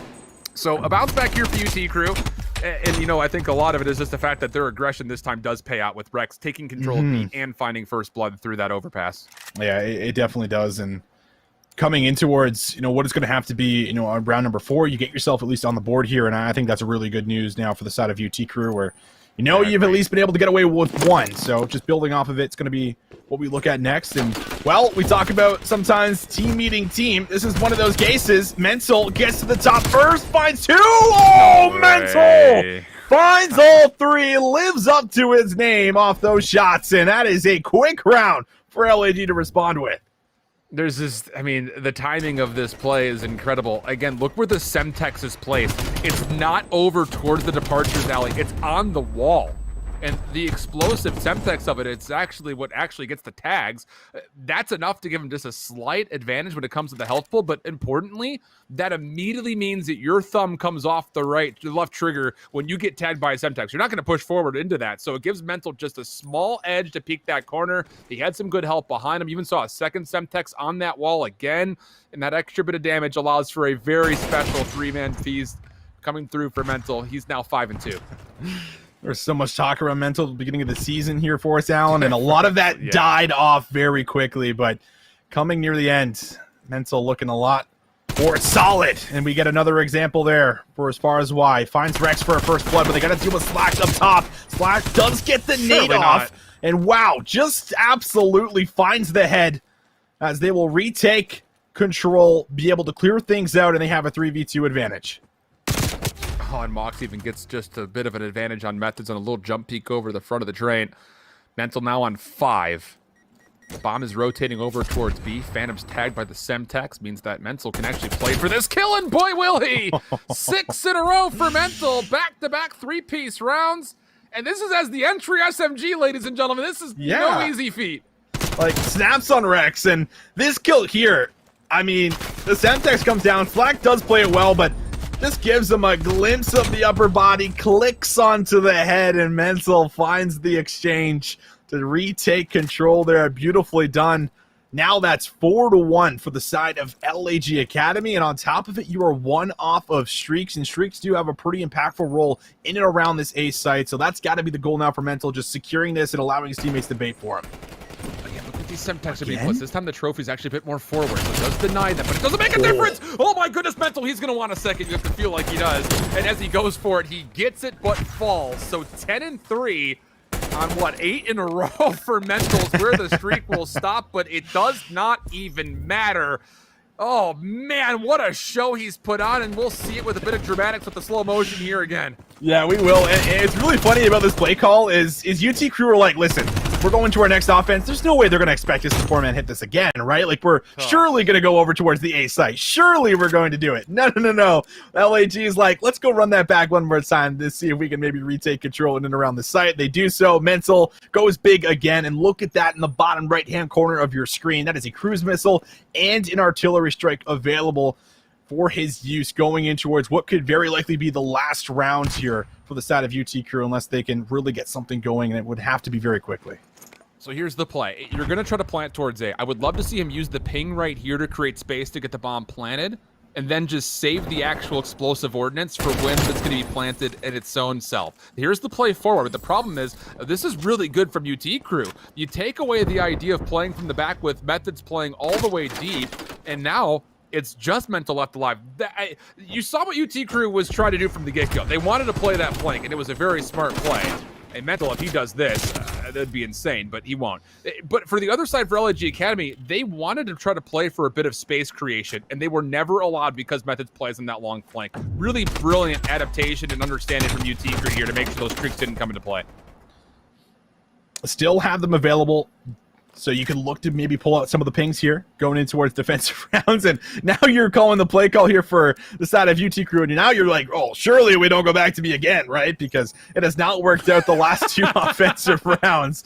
So they are going to transition over towards A and see if they can maybe shake things up a little bit. And this is fine because you just want to stack B over and over now that you have streaks here if you're in fact LAG Academy. UT Crew need to read that this is the same setup for LAG. The ordnance was used in the exact same way. Mental's going to go ahead and ping. And again, it's one of those things that if defensively you want to get value out of your streaks, that's the right call. Just go back to what you did the last two defenses. Play aggressive, take away the B zone, force them to try to hold over towards A in the face of streaks. Cruise missile going to be called first. Who's going to be the first one to move forward? You're looking at Exceed and Nero. They have to start making this play as soon as Mental actually pushes this in. And very wise, he doesn't actually hold it up or slow it down. He tries to get it aggressive, but the problem is he doesn't bend it correctly. So a 2v2 situation unfolds after the trades come out, but now Mental left by him lonesome. Finds one. It's him versus Slack for the money. Oh, and Slack gets it. He has no hesitation. He runs right at him there. He hears the call that he's one shot. And I think a lot of players would probably hide up in top control and just go for a bomb check, maybe around about 9 or 8 seconds there in towards the end. But Slack says, no, I'm just going to run right at him. He's absolutely one shot. And you can hear that call out right there, likely from Phantoms, as he even calls where he's going immediately after. So you get to cruise missile out. You don't have the ping with the artillery strike now going in towards these future rounds. And this actually becomes a lot more doable for the side of UT Crew. And this means that for UT Crew, you can actually play forward onto A because you don't have to worry, like you mentioned, about that ping. So it gives you more defensive opportunities to make sure no space is taken away. But once more, Exceed, long range, going to find first blood right across the B site. Means that now Rex going to have to be required to find something in response, and he nearly takes down Nero. Misses the last shot required for it, so Nero will regen, take the fight, and then win it. Oh, that's going to be feels bad mode right there for Dylan.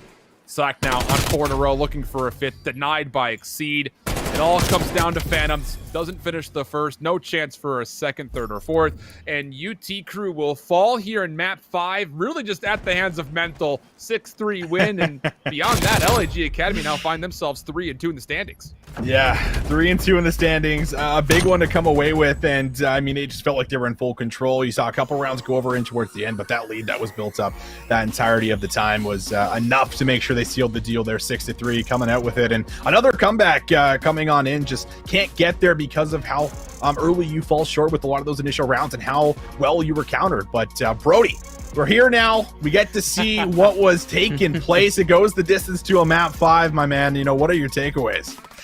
I was concerned. I ain't gonna lie. After what happened in map number 2, where a UT crew they were up, and obviously we had the big comeback. I was pretty concerned for LAG Academy in that game 5. It's okay though. It didn't happen. There wasn't a round 11 comeback, a full sale, ironically enough, or close to full sale on Express Search and Destroy. It wasn't to be. I'm thoroughly impressed, I will say, with both of these teams at the moment. You know, again, we kind of had storylines coming in about UT crew with the roster change and such. I think, you know, yes, you lost the series, but overall, I'm pretty happy with the way they're looking at the moment across every single game mode, really. But, you know, especially for LAG Academy, just the way that they're playing as a roster right now, you can really tell that Morks is just adding a whole new dimension to this team.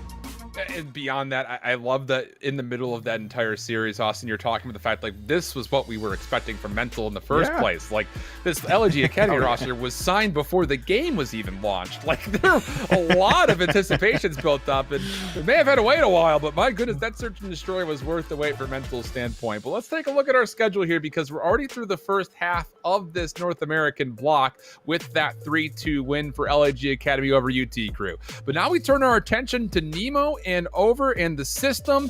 Nemo 3-0'd Sobriety Gaming, but the system got 3-0'd by Trash Bros. So interestingly enough, I mean, between UT Crew, Nemo, and the system, who all started the day at 3-1, it's now Nemo who's sitting at the top of the group for the moment.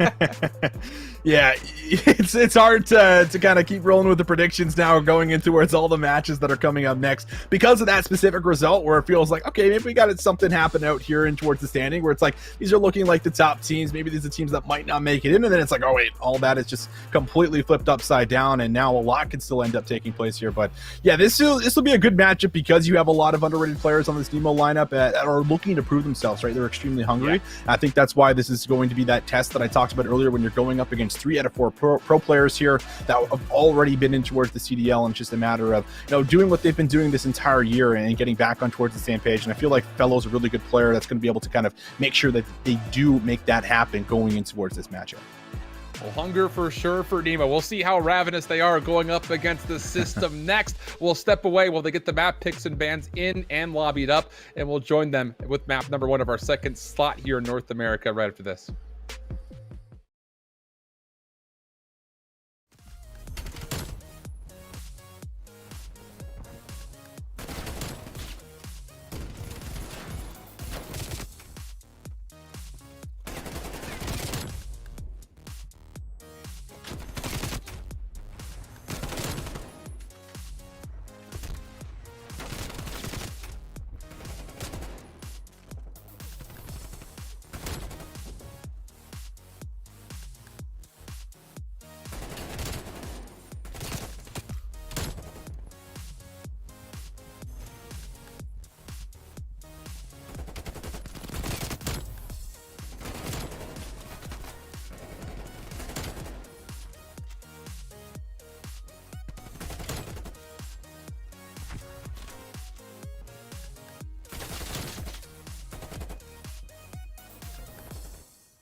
Well, one of our teams that started at 3-1 has already fallen. That was UT Crew, losing in Map 5 to LAG Academy. Now we take a look at the very tippity top with Nemo.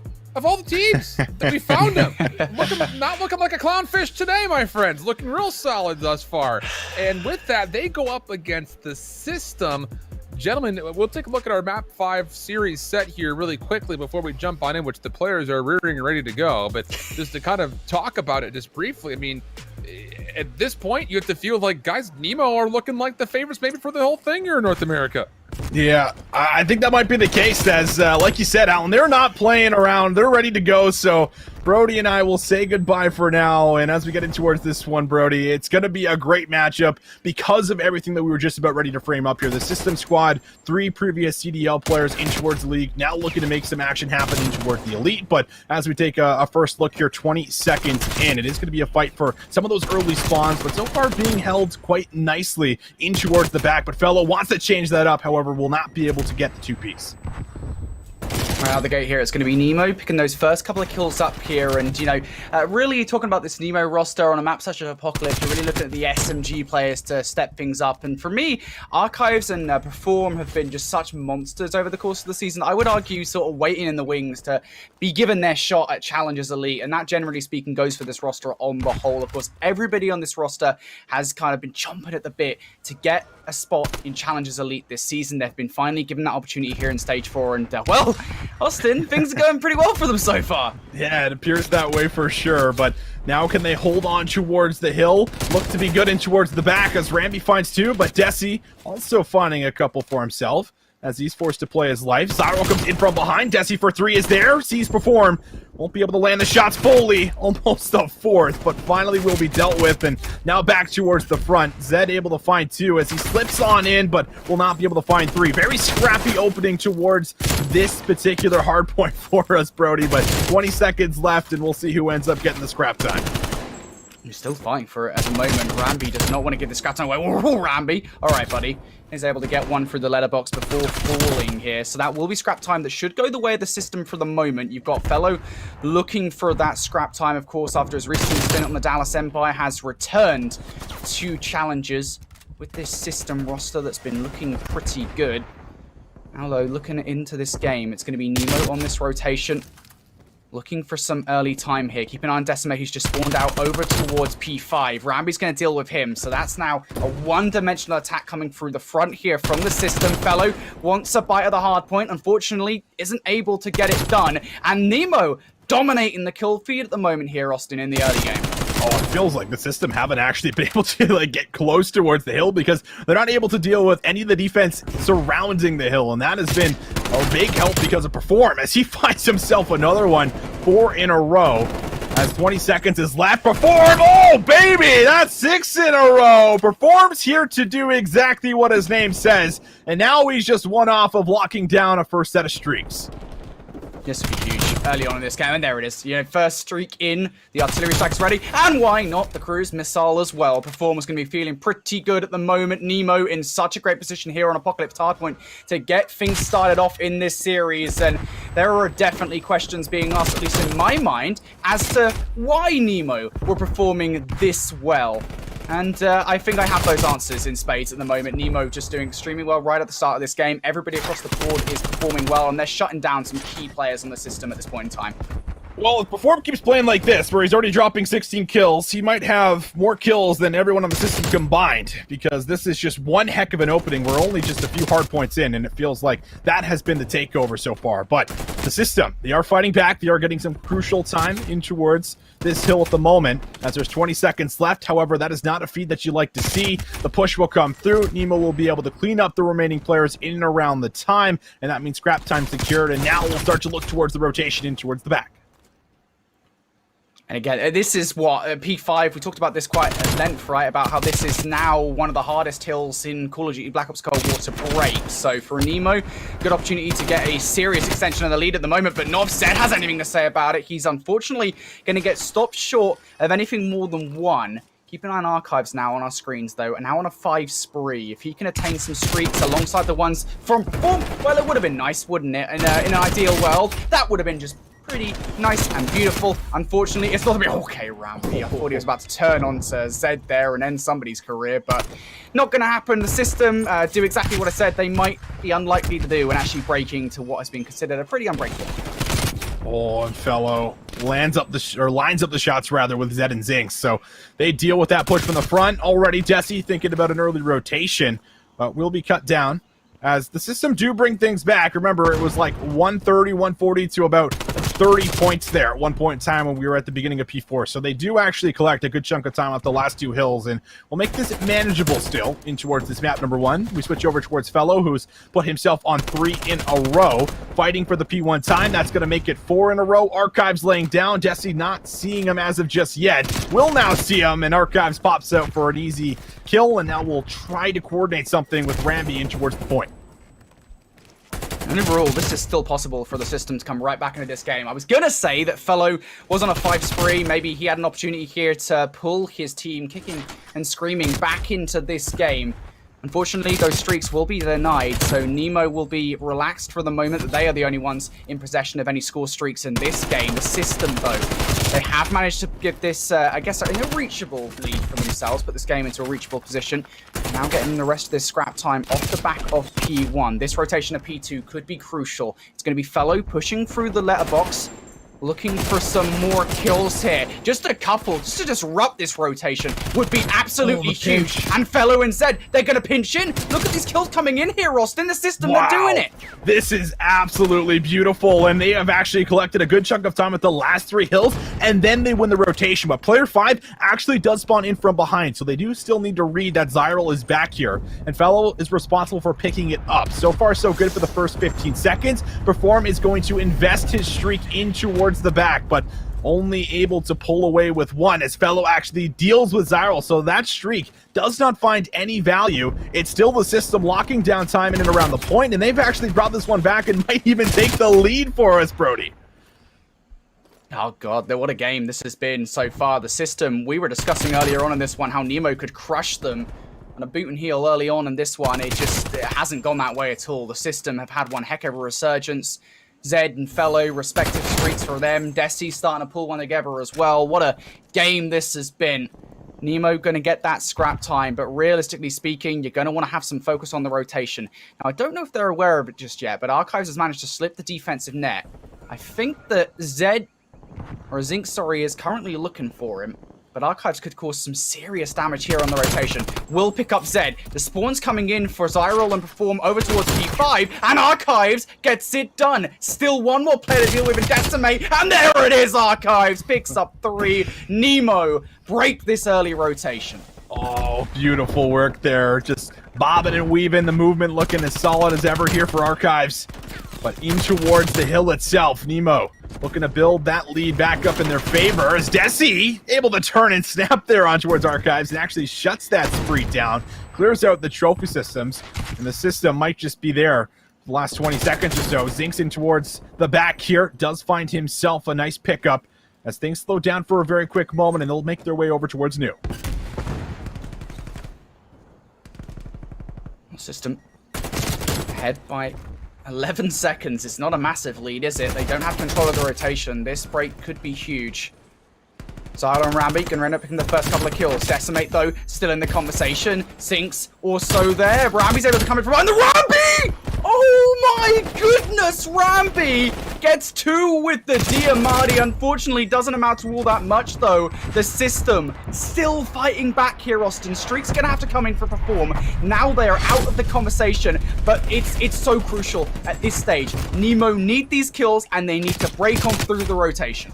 Oh, and we're still only halfway through the hill, so this is actually anyone's hill, pending the kills come through, and Zed does manage to slip on in behind the cover, as the Krieg will be in the back pocket. Nemo still spawning by P2, meaning they have to flood all the way through this hill and then get towards the back. They do a good job of getting Zed in and out of the hill. Archive challenges there for a second and finds Zinx. But Desi, he's going to wait patiently, see if he can maybe make this move. However, I think a stun or a nade does actually give away his location, so he's forced to play a little bit passively in this very moment, as in towards the very back spawn, Nemo might be able to kind of break on in and actually find a window to get inside of P5. The system, they're over here. Perform wants to get involved in the action. Unfortunately, no heroic plays for him just yet. Zyril, next up to bat to do something about this. Has the support of Rambi in the backline. I don't think they know that Zyril's got up this close and personal just yet. He's going to get in. Decimate wins that fight, but still, Nemo not letting down the pressure just yet. It's going to be Archives and Perform in. Archive wants to go up top. Will go for it. Cut drops down. He can't do any more damage, though, in the system. Looking a hole into this time. Austin, they can't finish it here off this hill. So Nemo will be feeling pretty comfortable with that fact, but still, they realistically don't want to let the system get this time, and it's happening anyway. Oh, Archives, though, does actually find a couple of key kills.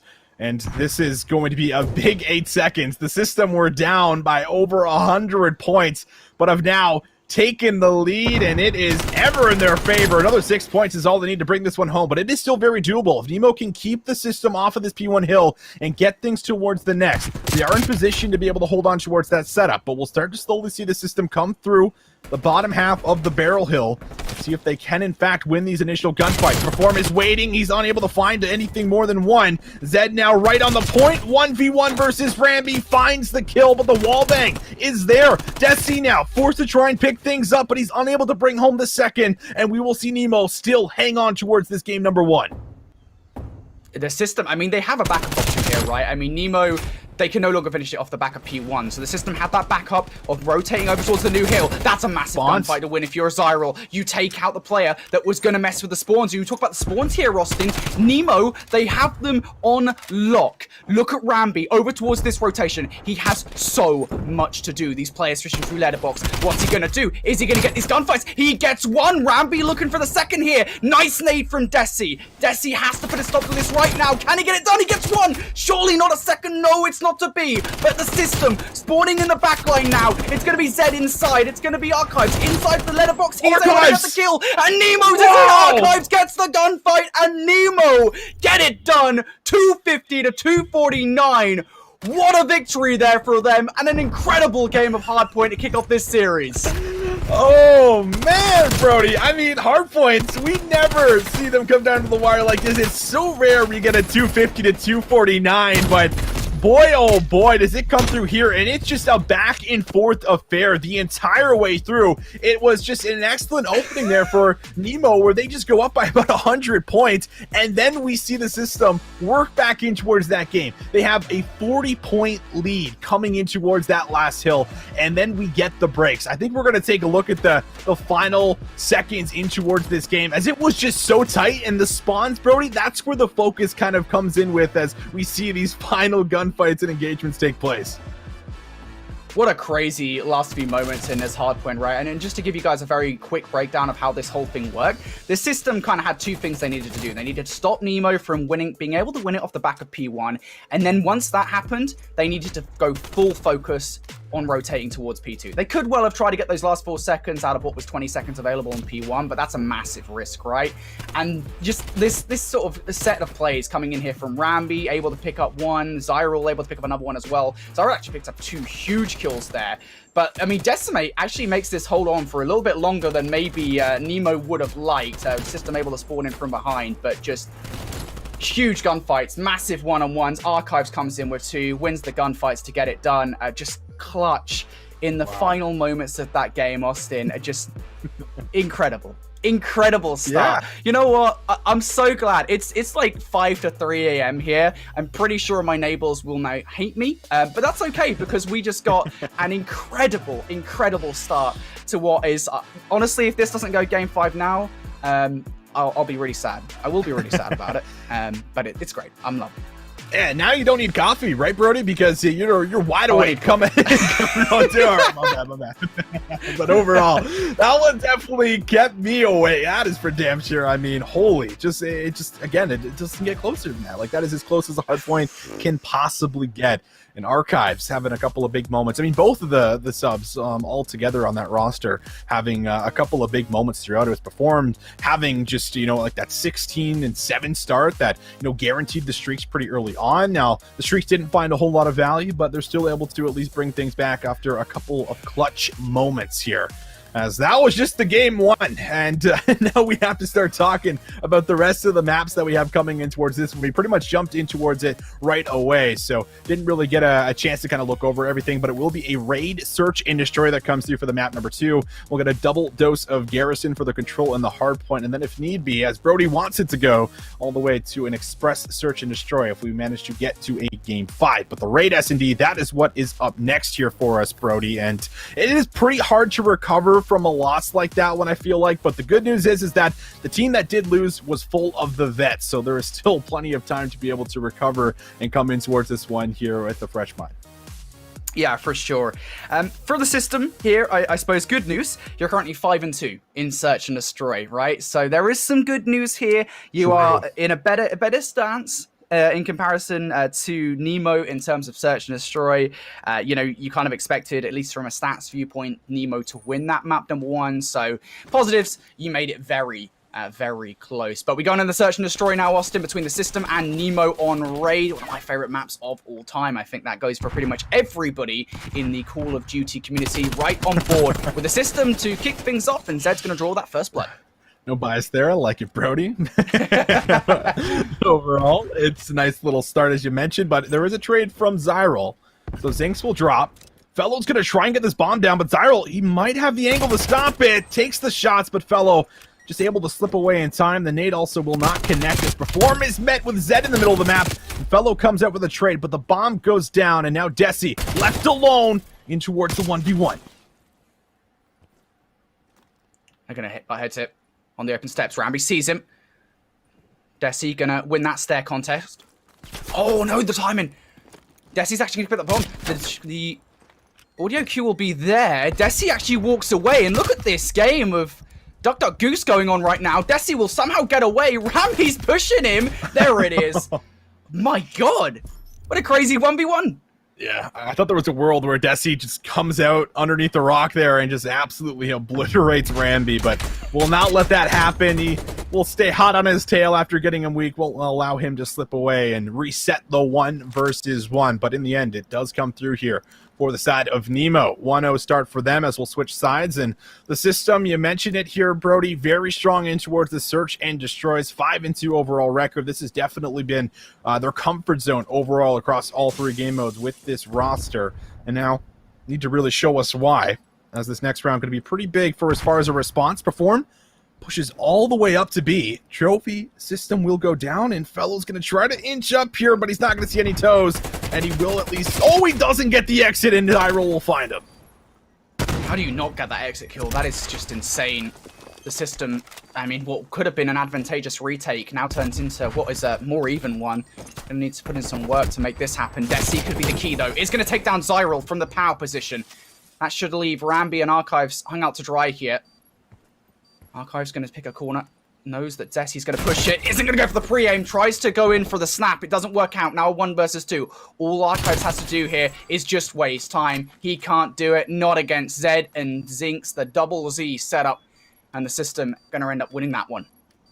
That was a really nice retake overall, and I mean, that could have gone really wrong because of how that first interaction went on our screen when we saw Fellow not finding that exit right away. However, there was a couple of quick trades that followed, and then in from behind, they used the numbers, and Zed is going to be able to use that sound cue of Zinx hopping up at the same time he hits the top. So, gets a little dicey for the time, but they make it work in the end, and they'll tie us all up here at 1 apiece.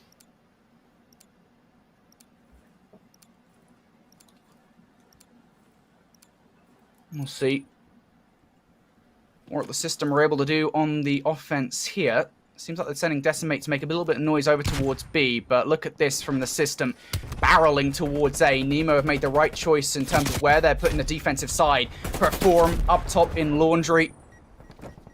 Takes down Zed. There is an immediate trade from Fellow, though, so the system here, not the advantage that maybe wanted. And again, it's just trades back and forth early on here, Austin. It was a big kill for Zyril. They lost their player in towards the middle of the map. So it's just both players kind of stuck in and around Ring and Laundry, but the bomb is down. However, Perform finds Zinx, and then he finds Desi, as the Crit 6 apparently is just as good as his AK-74U shot there for the map number 1. And, well, we're going to another look at it as he snaps on both players here to give them a nice little round advantage. A little jump play from Perform. player of the round for sure, right? Was that 3 kills in that round from Perform? Definitely did pretty well. It was, yeah. For a Nemo. Yeah, it was. See, I can do maths, Austin. Don't you worry. Like that. Let's go, Brody. It's all good. I know sometimes it might not seem like it, but I can actually count. It's crazy. Love that right there. But overall, the system having to respond again. It's been a lot of defensive rounds coming through, and now they actually want to push right through mid. Into Zig they will go. Rambi doesn't even need to help. His teammates are there for both of them.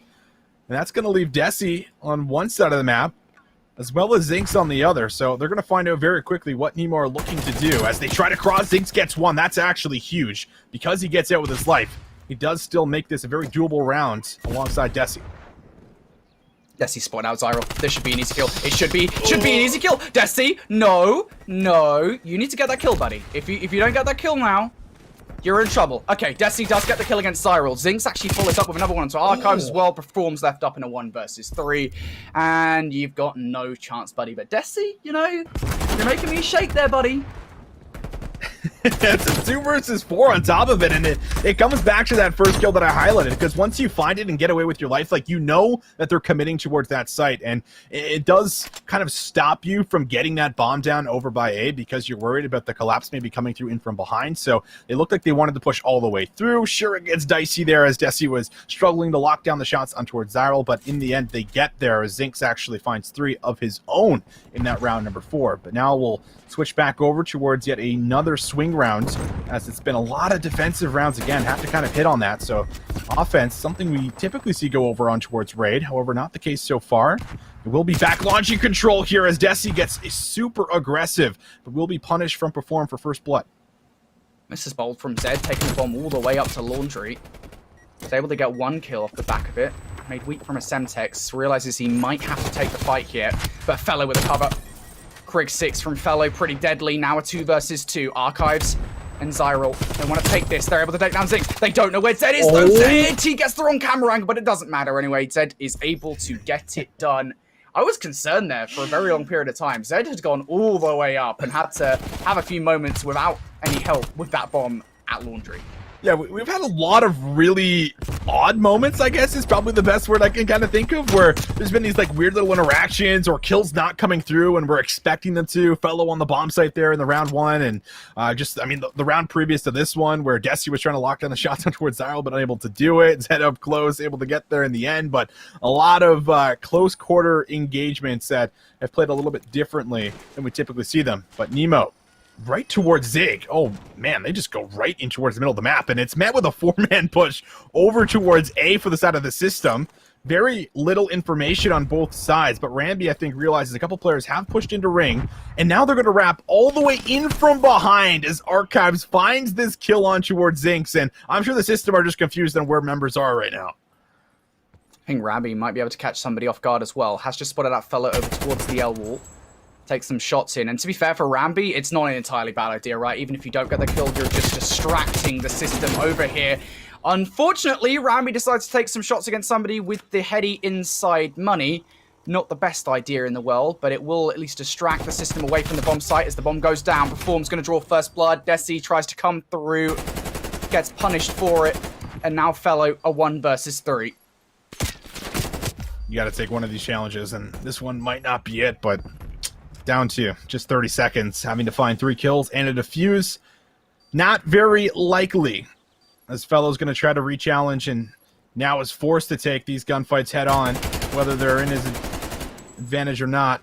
Up top, Saps shots were good across the board, just couldn't really finish off any kills. And once again, right back towards a tie game, as that was another unorthodox round that played out. I got a feeling, I mean, I say this now, and I'll probably cast a curse the entire thing. I got a feeling there's really not going to be much to separate these teams throughout the rest of the series. Well, it's 3-3 right now. There was 1 point between them in the hard point we had in map number 1 that did go Neema's way. This has just been such a close series already. Remember, folks, we already had 1 game 5 today. So, hey, maybe a second is on the cards. I would love to see it. It's the system going to be on the offense here, wanting to go 4-3 up. They're going to be going towards B. There's one player over there who could provide some resistance. That's going to be Zyral. He's able to draw first blood. That's a big one to get to. Desi likes to be the player to kind of get in behind enemy lines and try and disrupt the entire setup defensively. So now Desi's out of the picture for the time being. As you have Zed in the middle of the map, he's locking down Zig so they still have an opportunity to rotate back, and that does look to be the play. But with player 6 in towards the middle here, Archives is going to be able to read the cross if anything does end up coming on in towards that ring side. And instead, it's a play through the middle. As hello, here's Ramby. Or rather, here is Archives, but it's Ramby who brings home the kill. Nice little team shots come in. Zink's trying to salvage something in towards middle square, struggling to really lock down anything. And now, well, here's Perform. One by one, they chase you and run right into your line of sight. As Nemo will hold on here. 4-3 up now for them. Oh, Zink's here. You're going to see it from Perform's perspective. He kind of saves his teammate and then turns around and zings fellow across the map. Sometimes it do be like that. Sometimes it doesn't work out, and for Zinks, he just couldn't get that kill. Fortunately, off the back of it, the system will end up going down here in Search and Destroy. Nemo having a heck of a game at the moment. Perform particularly, again, this is continuing what was a solid performance from the Hardpoint, now 10-4 in the Search and Destroy. It's been a great game for him, and for Nemo, might even get better here, Austin. They effectively have a free partner B. Does look to be the case. I mean, this is 2 rounds that the system have called for a full stack over towards A. We're not playing Express, we're playing Raid, so has not really worked out for them overall. They're still trying to commit to it. Now forced to play for a retake over by the pool side. Sessy's got to throw out a flash early just to make sure no one's close and nearby. Zed through the middle is going to check Tiki. Little do they know everyone is stacked in the pool house, but they're going to find out very shortly. Zed's going to make his move. He's tagged down to 6 HP. The challenge is there, but it's trades back in 4th. 3 versus 3. They're low on time. They got to go. Archives throws out the punch, but in the end is there for Zinks, and there is very little time to make anything happen, as Desi's just going to try and play for some kills, but this is just a full stack by Pool that ends up paying out. Yeah, it's just one of those situations, right? I feel like as soon as Nemo got a full bomb site to themselves, it's really hard to retake, especially when you're effectively rushing from the entire bomb site on the other side of the map. And Nemo able to get it done. And for the first time, I feel, right, in this game, we've had a team where it hasn't been trading rounds back and forth. Nemo able to pull away at a crucial moment in this Search and Destroy. Just 1 round away from taking a 2-0 series advantage versus the system. Can the system pull 3 rounds back-to-back here, Austin, to get this done and tie up the series? Well, I guess we're about to find out pretty quickly. Perform draws that first blood against Zed. There is an immediate trade and a second one from Fellow in the kill feed. But once again, doesn't last long. This round is going so fast. Desi's towards Cyril! Desi's head has just been obliterated, and just like that, Nemo able to take a 2-0 lead. Oh, Zyral's like, I want to get to a map 3, guys. I got to use the washroom. I got to go get some food. Something was on his mind because Zyral wanted out of this map, and does he ever take us out in dominating fashion? Just pops a 3-piece like it's nothing. I mean, that last round was, I think, a total of 20 seconds as we get towards the end of it there. And overall, Brody, this was just another great performance from Nemo. They clutch up in the map 1. They look solid in towards the map 2, where you have to kind of bring up and re-hit the fact that, hey, that is one of the system's best game modes, and they end up dropping it and losing it there. And it's off the back end of just a lot of great play calls. On top of it, a lot of big moments here from just about every single member on this roster. Yeah, it was real close, for sure. I felt like early game anyway, the system and Nemo, they kept on kind of butting heads in the mid-map. I know we did see a little bit of that in the final 3 rounds, but I feel like there were a couple of moments where maybe the system gave up some bomb sites, you know, especially looking towards what was, I believe it was the round number 8, I want to say, if my memory serves me correctly, where they effectively just gave up the entirety of B. And, I mean, that was really it for that round. It's pretty obvious that that wasn't going to go their way. So really not much to separate these teams at the moment, as you guys can see in the replay, some of the key moments coming in from that game where it really did just come down to some of these just very small 1 versus 1 situations. But overall, I would say right now, the ARs for this Nemo roster, Zyral and Perform, playing very, very well. They are playing well, and you got to kind of re-hit also that Zyral and Archives have been playing together for a really, really long time. And we go back to, I want to say it was the first, might have been the second open, where he was playing with Sib and I can't remember who the fourth was, but overall, Jimbo, I mean, yeah, I think you're right, Jimbo. And when they went back towards, that open, they ended up finishing second. Overall, we're just hitting on the fact that they look really, really good, but it feels like they've never been in the conversation when we get towards the elites, either from just falling short or not making a big enough dent or an impact in towards, a lot of the stages that we've had thus far. So to see them come alive here for us, Brody, and have the record that they do, and then come out in towards what is our very last series of the night, and put the system down off the back end of just a lot of big individual moments here, as well as just excellent team play. It's just going to show that you don't need all the flashy names with you in order to pull out wins here. It just comes off the back end of that trust, that teamwork, that chemistry that's been slowly but surely built up here. And is it ever coming to life for us in this series? I think the one thing for sure, right, that I would note as we look over towards a map set here with Nemo, again, that search and destroy, I did definitely curse it, actually. I said when they were 3-3 that this is going to be a real close series, and, they're going to go punch for punch, and then Nemo ended up winning back-to-back rounds, so I really should just shut up during these games. Yeah, I hate it. It happens, doesn't it? It happens. I think it speaks volumes at the moment, even if it was a 6-3, I still think these teams are really close, and I think that goes for pretty much every team in North America right now, like, realistically, except for maybe Easter, who are currently not having a good time. And even then, that's a conversation in and on itself. NA is just so stacked with talent at the moment. The fact that a team like Nemo were able to kind of come, not necessarily from obscurity, but, they haven't made elite debuts so far this season. Like you say, the best placement we had for Zyrol and Archives has been that second place during, again, it was open number 2 with Jimbo and Sib. It does just speak volumes to just the amount of talent, the raw talent we have available here on offer in North American challenges. It's just so deep. There's like 32 teams that could come up and get an elite spot at any given qualifier. So it really is crazy. But at the moment, looking at this map set, we go into Garrison Control next up, Nemo and the system. Neither of them have been particularly successful in Control so far. Technically speaking, Nemo has the advantage here with 3-2 over the 2-3 record of the system. But honestly, I think that's trivial at this point. Yeah, and at that same time, we look at Garrison, and it is 0-2 for the system too when they're playing this map load combination. So they have not found a lot of favor. The only map that they're typically winning on is the raids. So this is going to be a pretty problematic map, I think, coming in for them, and it's because of the SMGs. You have to imagine this is probably a pick here for the side of Nemo, with an 0-2 record for the system, but they got to pull everything they got out in towards this matchup right here, right now. But it's offense first for Nemo as they make their way through the middle of the map. Archives already starting off hot here with the 2-piece. Zed will shut him down early as Desi's just trying to bob and weave, looking for this kill on towards Ramby, and now we'll try to push forward for it. Oh, nice kill from Desi. Onto Ramby. We'll now look to build some more pressure in the back line. Zyrol isn't ready for it. Archives isn't ready for it. Fellow's going to win that fight. And now it's just one player who's managed to slip the net. That's going to be Perform. He will be dealt with, not before he's able to take down a player or two. The system looking to get Nemo right back into their spawn out of the gate here. Zed, nice little off angle. Finds Perform coming out of spawn. And Zink's right beside him, locking down the lane with the AR on top green. Making things pretty tricky to kind of get back out on towards the map and move for the objective. Archives just gonna play his life for a quick moment, and actually a nice little pickup. Does find Zinks. This does give them a chance to still work towards B as you see them finally get a touch here. Stopping the clock at 22 seconds. Player picked up towards the middle of the map. Archives got a read on Fellow, and they're gonna clear out just about everyone as they move on towards the zone and secure that first hit.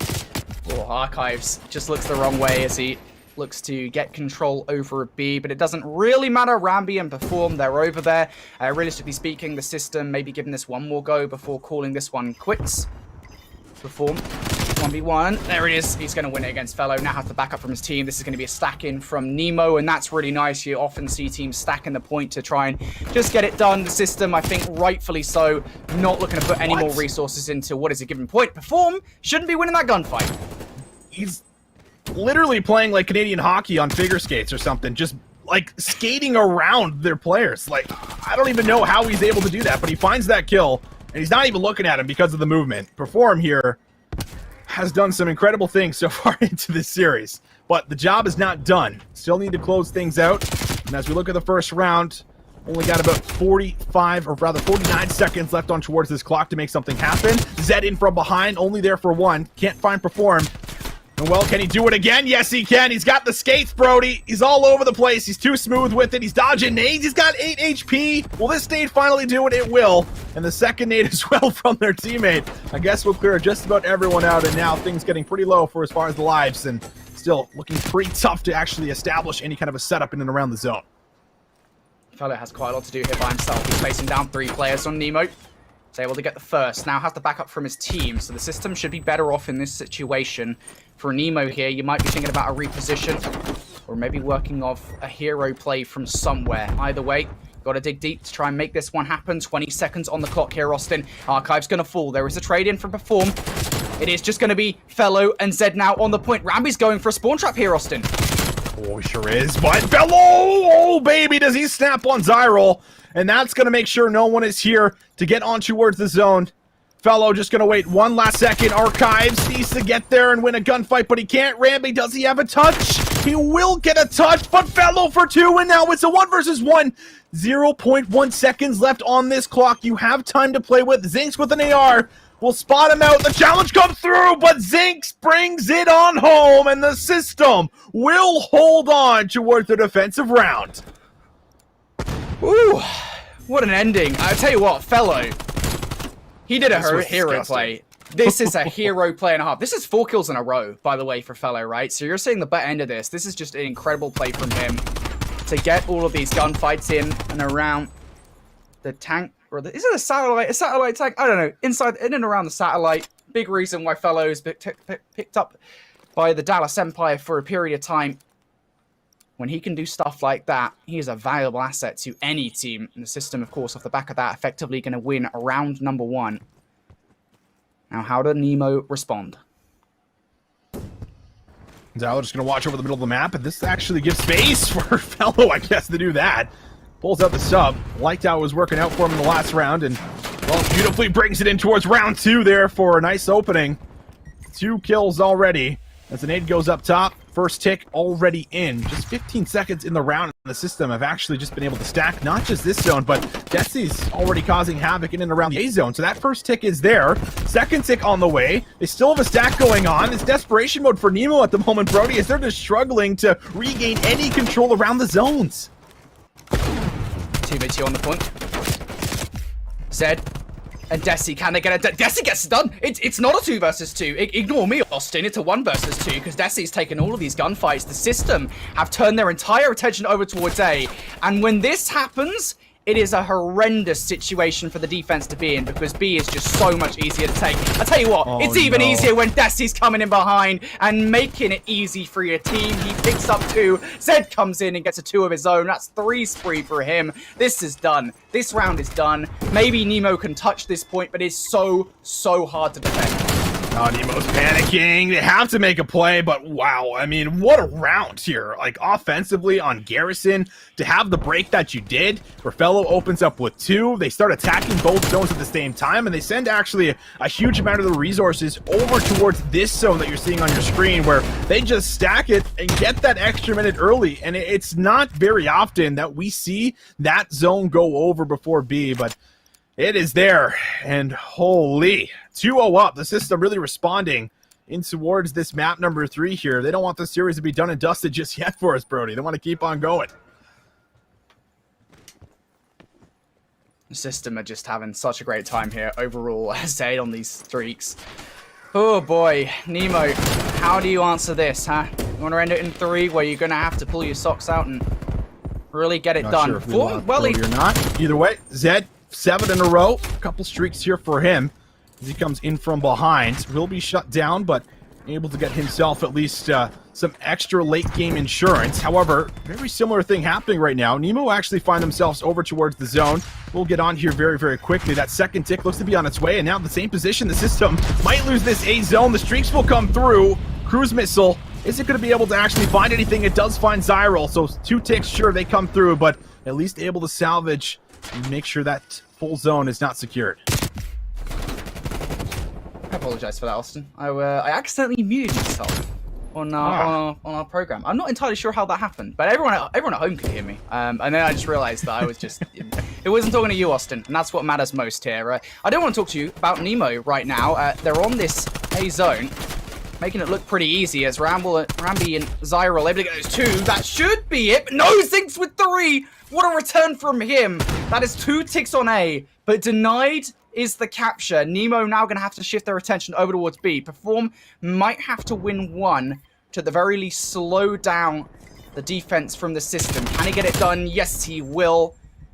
Zyral wins 1 over towards green also. This point could well be done.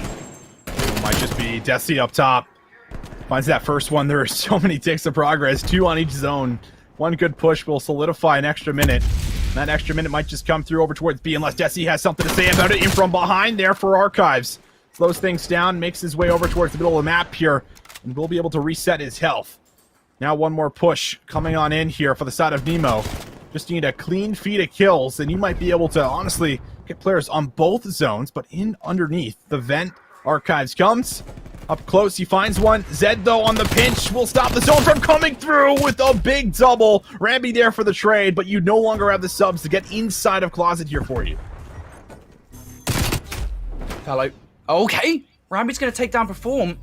There you go. Finally, the point is secured. I was concerned for a moment there. Doesn't happen, though.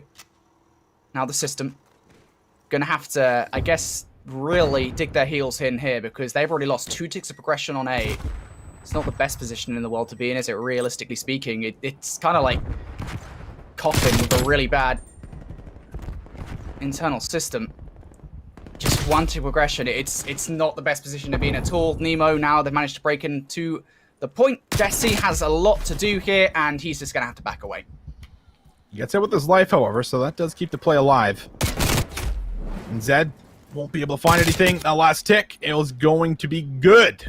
As Nemo, they're still showing us that they got some fight left in them here for the map number 3. That was a pretty crucial one to come out with, and it was the nice start. It was just getting 2 ticks of progress on each zone, and when something like that happens, you're forced to play towards one side more than the other, and I don't think they were really stacking enough players in and around that zone there, in and behind the SATCOM truck or top green to actually make sure they were holding on towards it. So once they lose B, it is easy to come on over there for that transition that we saw, but they have to now make sure that they recover on the defense for us, Brody, as the system still have a chance to close things out. They do indeed. This is going to be a tough one, though. Offenses, generally speaking, on Garrison Control are relatively hard to win. So don't be surprised if this does go to a round number 5. But of course, also don't be surprised if it does. Not because the system pretty good on offenses. They've proven that much in this control thus far. They're now looking to get control of B, and I don't think Nemo really even have the numbers to defend this. I think they might actually just be better off chalking it. Maybe sending a couple of players to put a stop to it. Hail Mary play coming in here from Zyral. It's not going to last long, and now at this point, chalk it. Make sure you regain your foothold onto A. Very fast control zones going over for us. But still need to lock down the A zone, the more difficult one to get to. Desi trying to make his way in the back. Zyral is there to shut him down. Rambi finds Zinx, and, well, Zyral finds a second. So Zed, he's forced to hold up top. Perform's going to get a little too aggressive there, trying to take away the map.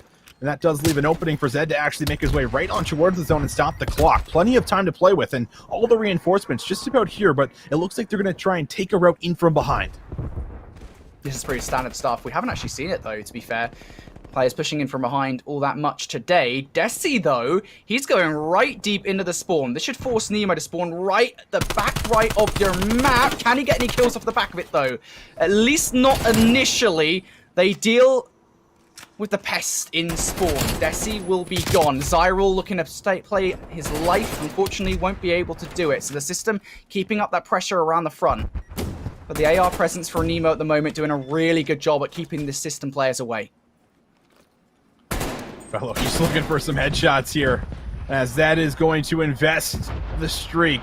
Archives, he goes flying out of the map, comes back in, but too far out he goes, as Zed's going to take out the trophy, drop one of his own. The stack is here for 2 players, and that first tick is coming on in. The second, well on its way. Nemo needs to respond defensively, but Zyral can't find anything. That second tick might just be good. Desi from the side, playing his life, stopping the reinforcements fully, but there is still a chance to get here. Fellow is going to throw a Semtex, takes out Zinx, but it's fine because Fellow off screen will take down 3. That will solidify the zone as well as bring home the map. and the system will stay alive in the series.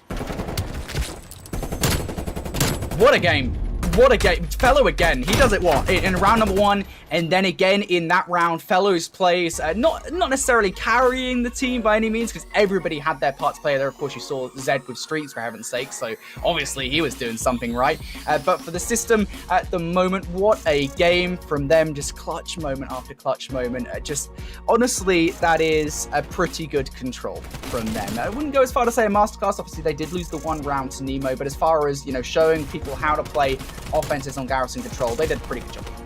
They were really fast rounds too. I think that was really the big takeaway, at least for the first couple that we saw. Like the system in their first offensive round, like 15 seconds into it, they were already on the zone. They captured it. They had over 2 minutes to play with, and they were just able to bring that right over, where it felt like that's when Nemo got caught in a little bit of the chaos and they were unable to recover. And that's when we talk about the difference between having like these veterans like Fellow, I mean, even like Zed, who's been around in the scene for quite a bit now, Desi as well. But overall, when you have, you know, a lot of these experienced pro players in towards these situations where it does get chaotic, they're able to at least recover a tad bit faster. And that played out for us there in the first couple of rounds. Nemo, though, they do come back fighting, just not enough in towards the end. And that's kind of just another re-hit there for us too. The system were 0-2 on Garrison Control. That was a must-win. They do it there for us, Brody. And I mean, that alone keeps them alive and probably swings a little bit of momentum now in towards their sales coming in towards the map 4.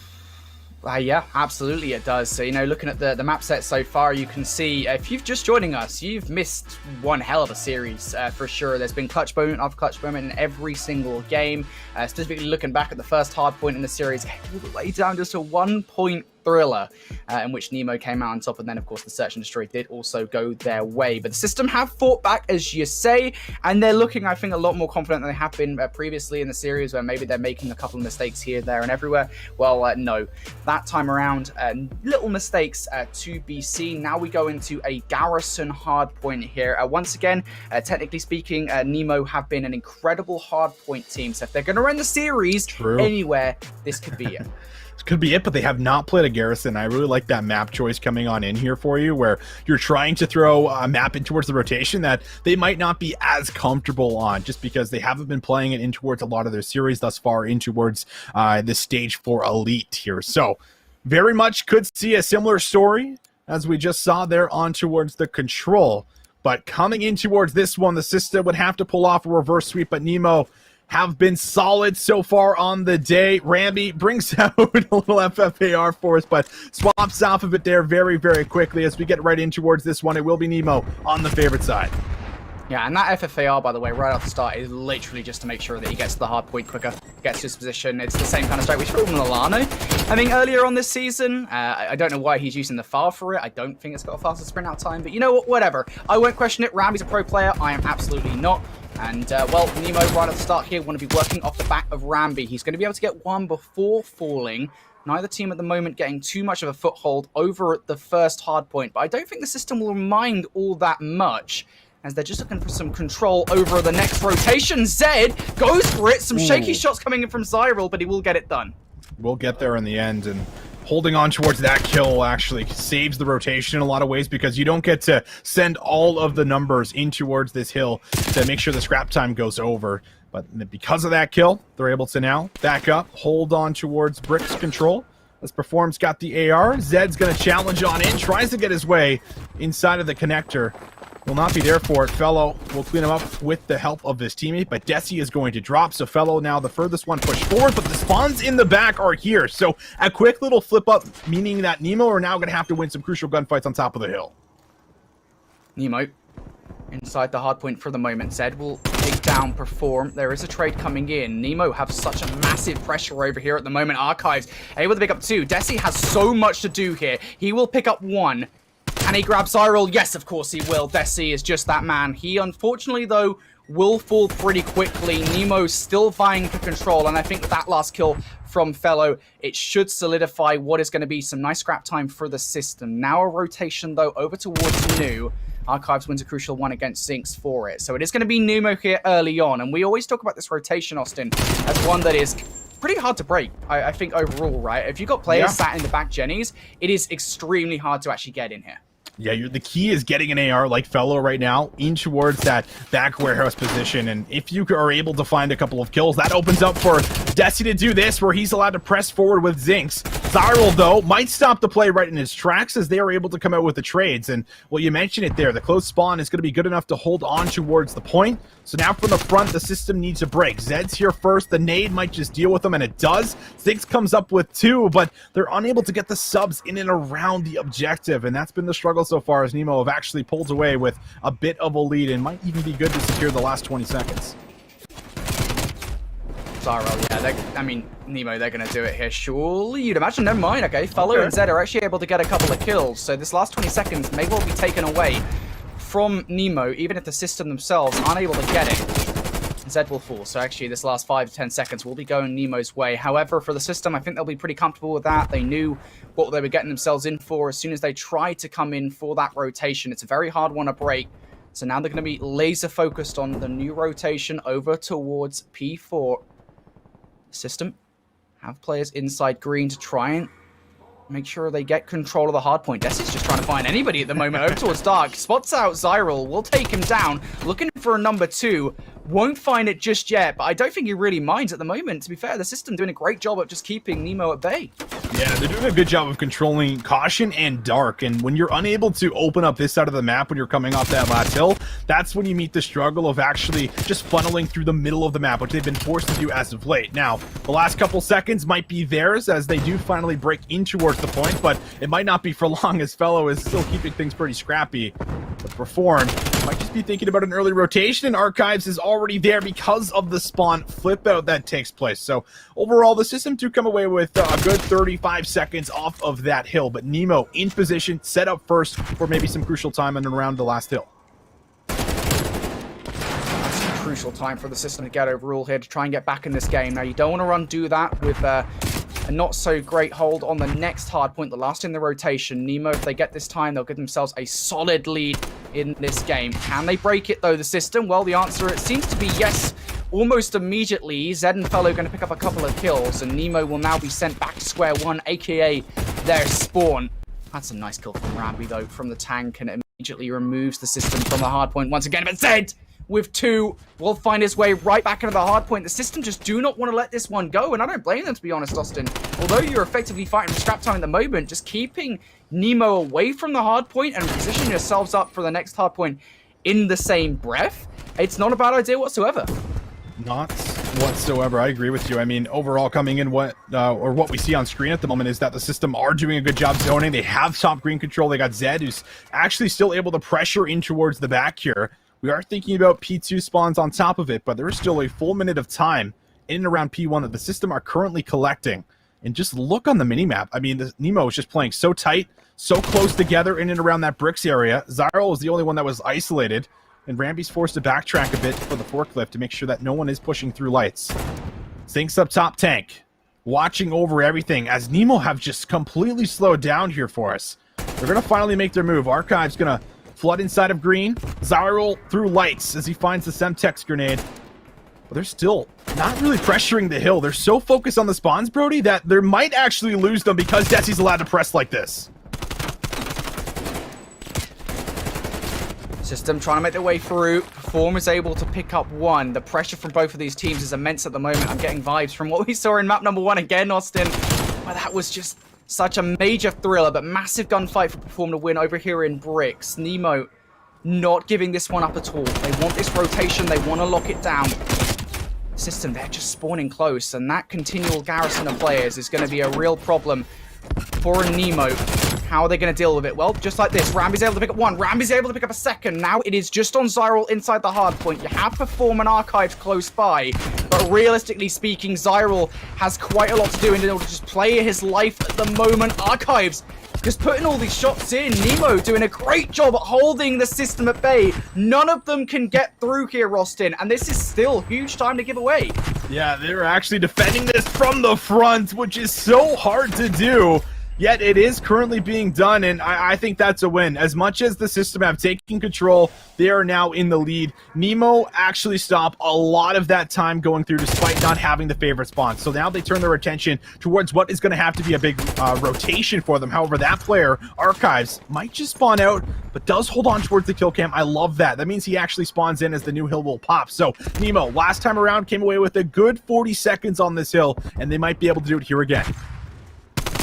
This needs to be a better break this time from the system overall. They can't afford to give up what was great 60 seconds last time around for a Nemo. This time, they managed to make a further advancement up the map. They've got themselves into tools, but again, not before Zyril and Rambi swiftly dispatched with them. Nemo right back into the hard point for this time. The system, though, once again, they are getting a lot closer this time around to try and contest this hard point. And there it is, the break from Decimate, Zed, and Zinx. Nemo spawn now, and that could prove to be a crucial moment in this game. Even if it's only 25 seconds of time, it's time that didn't go Nemo's way.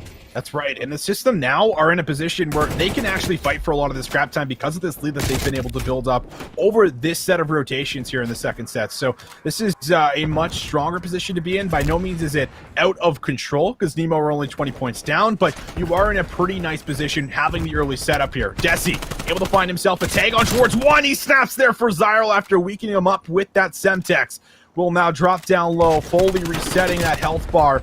And now getting assistance up top as you have the high ground. You're fighting low here for Nemo, and everyone is funneling through the front. No one's going through dark. They have to win some crucial gunfights, and nothing is coming their way. 4 go down. Nemo will flip out, and the system already on top of it. Just a few crucial moments really starting to stack up now in favor of the system overall, right? I mean, you're looking at the last few kills where there's just been clutch moment after clutch moment. Zed winning another crucial 2-piece from map control, one that Nemo really wouldn't have wanted, especially with where Rambi and Zyril are spawning now. This puts so much pressure on Perform and Archives to make sure that the system do not get a foothold on this rotation, and it is still on them as well, as Rambi and Zyril are going to fall. But Fellow spotted out Archives, a massive one, and again, Nemo, they just cannot get it done on the rotation. The system continually find a way to be a pain in the rear. 210 to 157. Nemo, they can no longer afford to let time go over for free. A break needs to come through. Desi here for the defense, however. There for one up close. Perform. Does he have what it takes to break in? He's fighting every single angle possible. Tries to turn, but Desi not going to have any of that. Still holding strong on the hill. The system started off slow, but might just finish strong. Another 30 seconds is all they need, and if they lock down every single second, they can do it here. Desi on a 5-killing spree. Could well put the lid on this game. Rambi and Archives don't want to give it up just yet. The system will not end it on the back of this hard point, but Decimate just continues on this spree. There's no way. There's no way he finds Zyril. He does. That is an artillery strike that you can't afford to give away. Surely not the cruise missile as well. That might well put a full stop on the game. It doesn't. Archives and Perform able to win their ones. But there is still so much more to be done in this game here, Austin. Nemo, they are down by a solid amount of points. It's the system on the rotation. They're in the hard point. Yeah, they can end it here. I say, honestly, dedicate everything you got to collecting this time. You still have a streak if it goes towards the next. But Desi said, screw that. Let's call it in now. I want this game done and over with. A reverse sweep on the table. One last push for Nemo. Are they going to be able to get inside of the hill? It's not looking likely. 3 players will drop down. The final seconds trickle on in, and the system coming away with back-to-back maps will in fact get us to the game 5.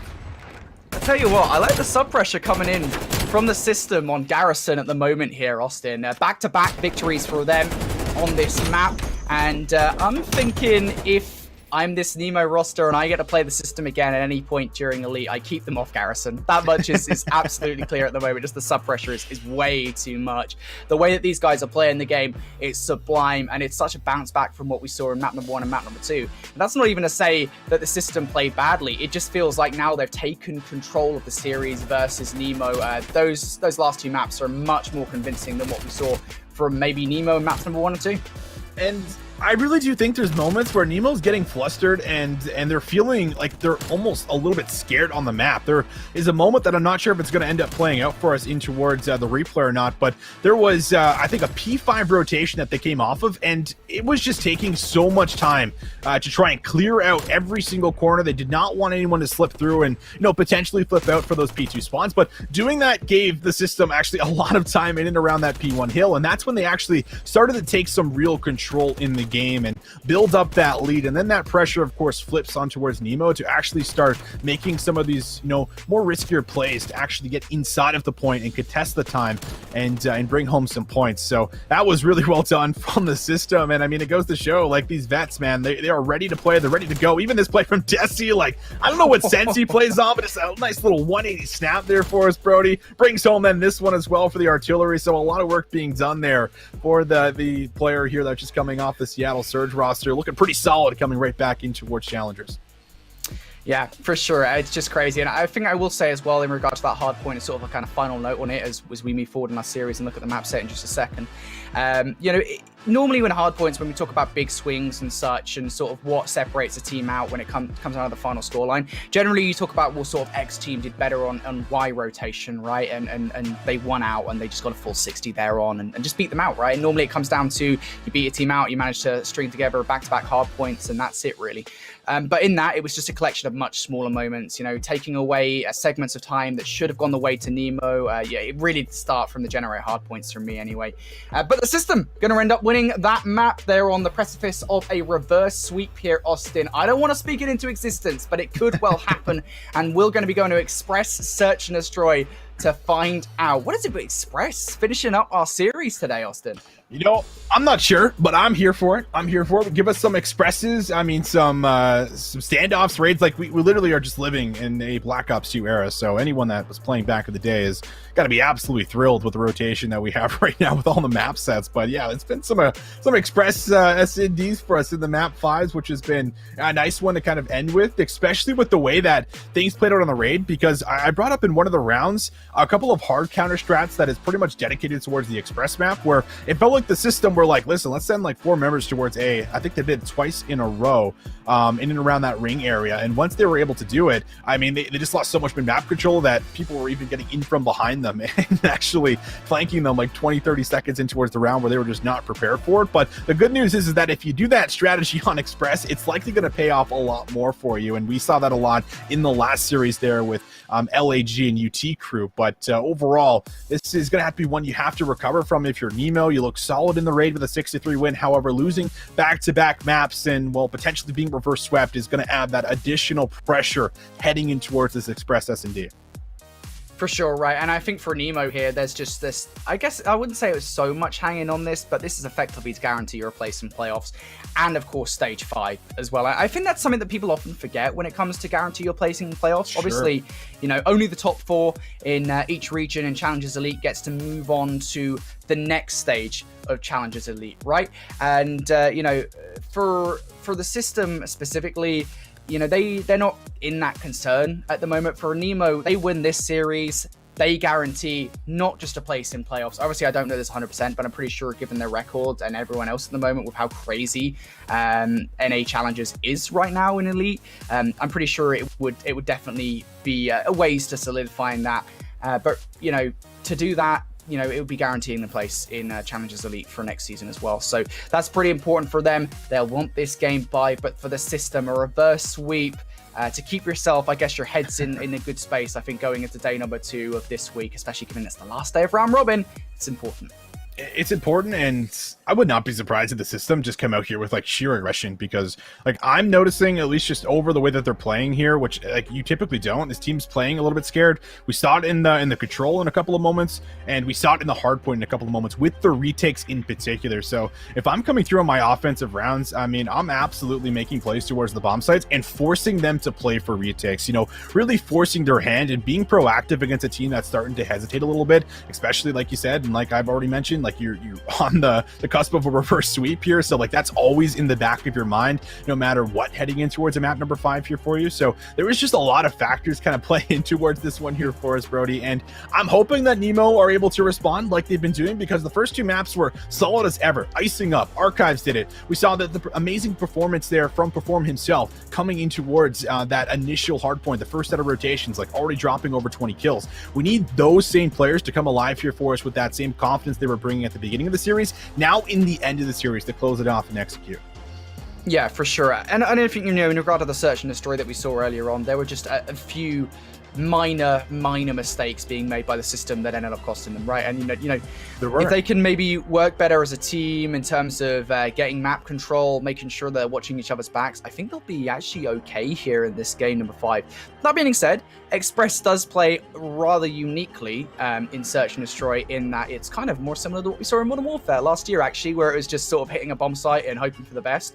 And I guess that just applies to both defense and offense here for Express. So maybe the same strategy of just watching each other's back and trying to sort of cut the map doesn't really work on Express, and it doesn't apply. So they won't need to be too concerned with that going into this game number 5. But I'm going to be interested to see which way this goes for sure.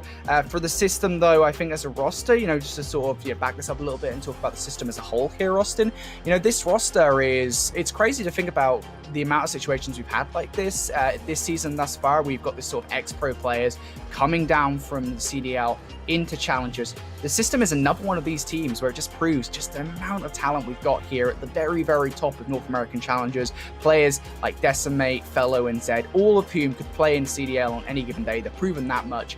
They're coming here and not necessarily dominating challengers, but definitely proving a real stumbling block for a number of teams. Sure, and I mean that's what they're fighting for, right? Like they're fighting for those spots. They're showing that they're deserving of them, that they have in fact earned them, and coming out with an elite win, I feel like is one of those really big staples that you kind of put on your resume and say, listen, we came out with a really big win for one of these elites, and that's when these CDL rosters are looking at. I mean, like a great example of that is like Zapdos being picked up by a couple of CDL teams now and kind of switching over towards Paris, right? Like he had that great opening at the beginning of the year. Same thing with Paul, and we're talking about that original Wester roster, where he's now on the London Royal Ravens. So I mean, it's absolutely a factor. I think more than anything during this COVID time, like it's showing that a lot of these amateur players that are performing well will in fact get their chance and a shot here for some of the CDL teams. So I think that's always in the back of your mind, something that you're always working towards and striving towards. And it could probably be difficult at times for a lot of the players here for the system where they've already had that chance, but now have to rather prove that here again for themselves. So that is really the big picture when we're talking about challengers as a whole, and where it's leading to and where you're kind of getting towards. Yeah, for sure. And talking about sort of a big picture here, we're like almost at the end of the season, Austin. I know. I keep bringing that up. It's wow, crazy. Right? Yeah, it's like this year is like flown by. Obviously, with everything that's happened sort of outside of Call of Duty, it has really felt like this year. Time has passed super quickly with everything going on at the moment. And yeah, we're in stage 4. That's nutty to me that we're very close. We're a whisker away from completing the season, and of course, I mean, sooner or later we'll be having conversations about postseason, right? With how that's going to look and how sort of which teams are going to make it through, and just like in terms of how, I guess, inconsistent teams have been, with the placements and such in Elite. Some teams, the amount of times that you and I, Austin, have just been shocked by XYZ team not making it into Challengers Elite. There is a real possibility, just given how competitive Challengers Elite is this year, that champs or finals, whatever you want to call it, is going to be wild at the end of the year. We might not even see some of the top teams. That is a real possibility, and I mean, it just goes back to everything that happens. There's only 8 teams that we get in every stage, and there is plenty of other players and teams that are looking to try and get in towards that big tournament that we keep hyping up. But back towards this series, ladies and gentlemen, we're finally ready to jump in towards the map number 5, a reverse sweep on the table for the system, as they have looked solid across the last few respawns, but they dropped the map 2 on Raid. Now we'll see what they can kind of transition into this map number 5 here on the S&D on Express. Oh, game number 2 did go the way of Nemo. It's a 6-3 victory there. So we'll see if things do change coming into this one. The system going to start on offense here. Get that bomb down immediately on A. How quick is this retake from Nemo? Archives is going to draw that first blood. They don't quite have control over maps just yet, and that might prove a problem as Decimate pretty well planted in there. Able to take him down. Surely not Fellow as well. Fellow gets away for the moment. Goes for the reach out. Has to do it. And now it Zinx in a 1 versus 3. And Zinx, he does not find anything here. Does have a good shot at it being at the top of the train. This is where we see a lot of those clutches come on in. Just because you have that high ground and the ability to dip out without getting traded in some scenarios. But doesn't happen here. Nemo, they will show that they can, in fact, play for a retake. And we are not scared if you go for that aggressive rush that I was almost talking about there a few minutes ago coming in towards this game. Just can't win those initial gunfights. And it is a really nice opening there from Archives to kind of get things started. Well, I mean, Express is playing out exactly how we kind of expected it to in round number 1, where teams are kind of just button heads on a bomb site, and I guess it all just plays out from there. We'll see now whether or not things do change for round number 2. The system want to get control of B. They have a good go at it for the moment. Nemo, though, how much do they have to say about it? Trade's going to go in their favor, and again, it Zinx in a 1 versus 3. Oh boy, Zinx, can you pull this one off? He's going to get the first kill, but not the second. There's another collapse, and these are really, really fast rounds coming through, where the aggression is being matched with aggression. We go back towards the middle of the map right here. Fellows, like, expecting, you know, the off chance that it's just likely one player, because in most cases it is, but instead it's the entire team, surprise, surprise, and they're able to collapse right through ticket booth once you lose that middle map player there for the side of the system. So that is a nice little adaptation coming in towards the mix here for as far as a couple of additional strats that do in fact play out, and Express just wanted to show us a little bit more of the map as we're just appreciating how great this map is, Brody. It is a very nice map. It's nicer when there's not a speeding train coming at you through the middle of the map, which of course is turned off for competitive matches. But yeah, could you imagine that? That would be horrendous, wouldn't it, having to deal with that in a competitive match. But Fellow going to draw that first blood. Trade's coming in, and it's going to be trades back and forth. Now a 2 versus 2 right at the gate here. Make it a 1 versus 2. These rounds are flying by, Austin. Cyril, his magazine is quickly diminishing. 1 versus 2 just isn't possible. No, it is not. But hey, that's a big round. The system will get there. Takes them 3 rounds, but better late than never, as Zed is getting a little mixy in the final kill cam here for us. Finds that first one. Zyril just completely locked down low. Not a whole lot of options available to him. Means that it's an easy cleanup, and, well, if he finds the kill, a trade likely going to come on in, as the system are there on the board. 2-1, though, still in favor of Nemo as they're back on the attack. They are indeed. Going to be Rambi at the moment with this bomb, just trying to sit back and spawn. This is a relatively smart play, actually, in terms of what you want to do. Perform, unfortunately, going to die up top. And now I guess Rambi will want to take this bomb to B, maybe? Question mark? Zyril up top. I don't think that nade would have hit him, but Fellow in from behind gets the timing. The bomb is by B, as you mentioned, but, I mean, are you going to be able to make anything happen? It doesn't look like it. 1v4.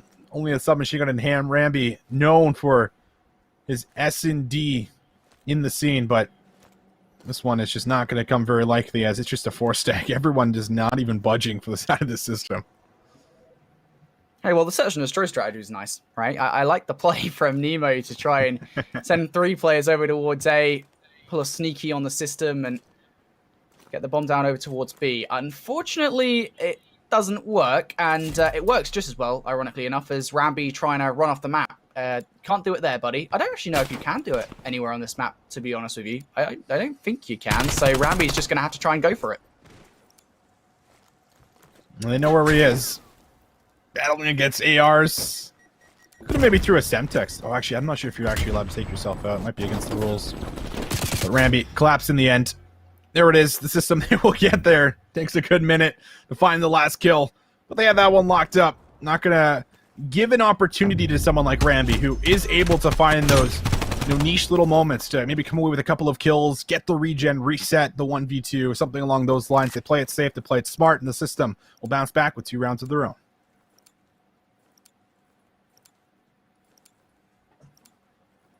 Pretty close early on here in the search and destroy. The system going to take this bomb and go for a 2-2 split. This is not normal.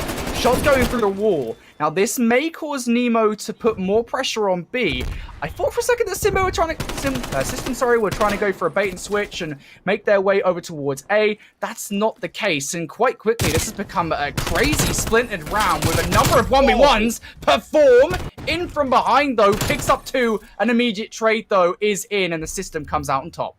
The System, they're making these adjustments, right? The first 2 rounds are met with constant aggression and constant engagement. So what do? They start holding pre-aims and they start holding off angles. And when you start to do that and find these kills, you're forced to kind of find these trades here for the side of Nemo, but the trades aren't coming through. And Perform does have a nasty snapper, but Zed is there in the end just with the 1 bullet needed to bring home the kill and get the trade for his squad. So nice adjustments being made so far for the side of the System. And now Zed's also on 5 in a row, meaning that streaks could be a factor if you're able to get a couple more kills. Got to keep that at the back of your mind. Streaks are crucial, especially for teams going towards A. But look at this, butting heads on B.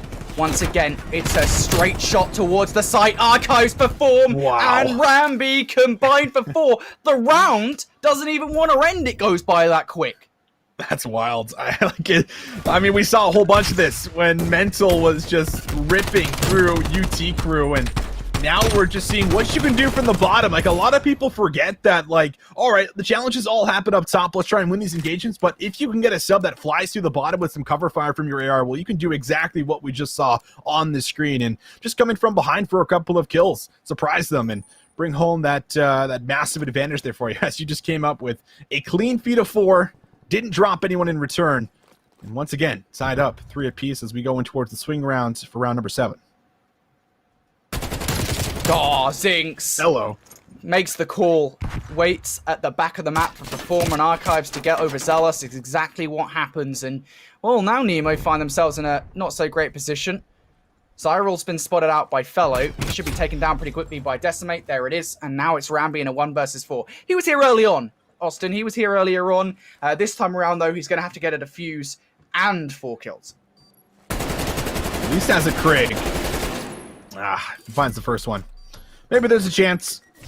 Don't think there will be now. Does find one, but trade is there. The fire was just about to rain on through. The System coming out with another one and back and forth rounds, but this is obviously what seals the deal. Zinx is in the back of the spawn. This is what my league play teammates, are thinking of doing. It's just in this case, it does actually work out here for Zinx. So nicely done overall as the spawn camping pays off with a double here, Brody. Hey, I want to be your early play teammate if I can make plays like that and it works. Zinx is, of course, in a very different situation. Quite a lot on the line here for Zinx, trying to shut down Nemo's first attempt at guaranteeing a place in playoffs. For Nemo, though, in this offensive round, deciding to go for something a little bit more, I guess, unexpected, really. Going to wait for the System to push them. I don't know if the System are going to fall foul to that, though. Late hits towards B means that player 8 has to be the one to find us something, and that would have had to have been Perform. Fellow spots him out, and I like that they haven't budged. And Fellow also gets info there on towards 1, takes the challenge. Zyral goes down, will be tagged up top, but the teammates will flood on through. The System are playing so clean at the moment as Ramby's been caught in so many 1v4s. He gets Zed, but still needs to come up with 3. Third time lucky? Question mark? Maybe? Possibly? Maybe not. Okay, Ramby dead. It doesn't matter. Oh, 5-3 up other System now. Ramby keeps on getting put in these situations. I feel really bad for him. I gotta say, Ramby seems to be the last man for these guys time and time again. Specifically in that round, though, I guess it was just one of those situations where Nemo, they made the play call. They maybe thought the System were going to get overzealous, and the System, I mean, they called it perfectly. That's exactly what's happening. Exactly what's happening for us, and well, Nemo, they've been in this spot a couple of times where they've had to clutch up. They've been able to do it. But with the way the System are playing right now, it could just be all done and dusted. 6-3 this time in the System's favor for a reverse sweep. Zinx going to try and throw some baits over by B, and all 4 players do go here for Nemo. So that should at least signal that, hey, no one is here, no one pushed through. But it does give time for Zed to swoop on through for a plant. He does get it down. All right, that's good news for the System. They get that down. Yes, they lose Fellow, but they now have that 4th man. in the bomb. How did Nemo approach this? Okay, I love this. I love this play from Nemo. This is an A+ play. Performance is going to jump on this defuse. Desi's going to check it. Yes, okay, there is the defuse. Okay, I thought for a second there that maybe they didn't get it. Desi's got the kill. But yeah, milliseconds away. The defuse comes in from Nemo, and that is, I guess, a real ballsy play coming out from Nemo to just jump on it. They know they have the man advantage, so why not? Why not? As we go 5-4. Oh, as there are rounds 11 here for us. Nemo, the ones that are going to have to get us there. As they're going in towards what is going to be an offensive round. Might be trying to make a move over towards B. It's going to be 2 players through the middle of the map, though, for the system. They can cut across in towards Ticket Booth. Zed does exactly that. Finds Perform. Drops the Semtex. Fellow right behind him to try and at least play for a trade. Semtex over him on the bomb. Not going to find a whole lot. But with the pick, Nemo have to play a little bit safer, and Archives just barely slips away.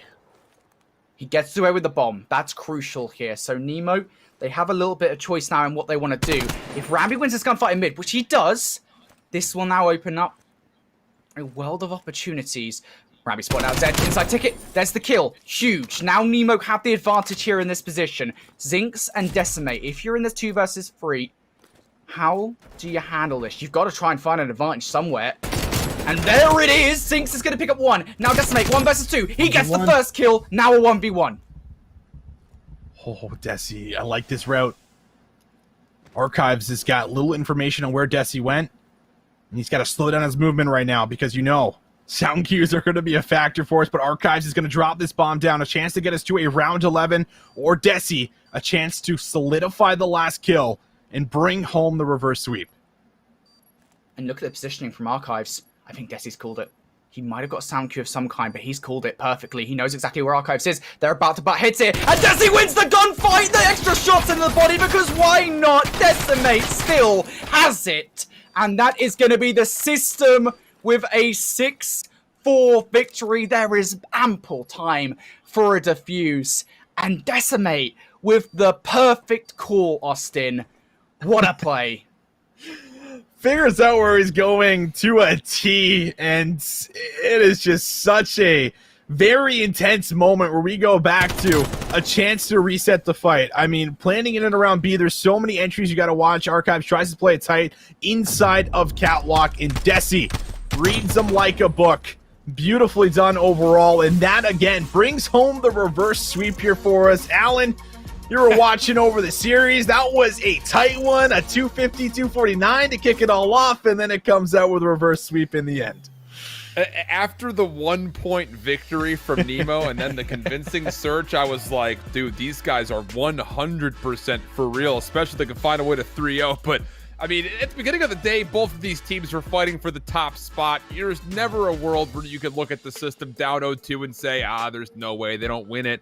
They find an absolutely meticulous reverse sweep. I mean, the control, a couple of tight moments, yeah, but overall, definitely through the system overall when it comes down to the map. And then, of course, the Hardpoint, same situation. You guys called it perfectly. SMGs just went to town on Garrison overall for the system. And then in the end, a 1v1 nearly getting us to the round 11, but not quite to be here today.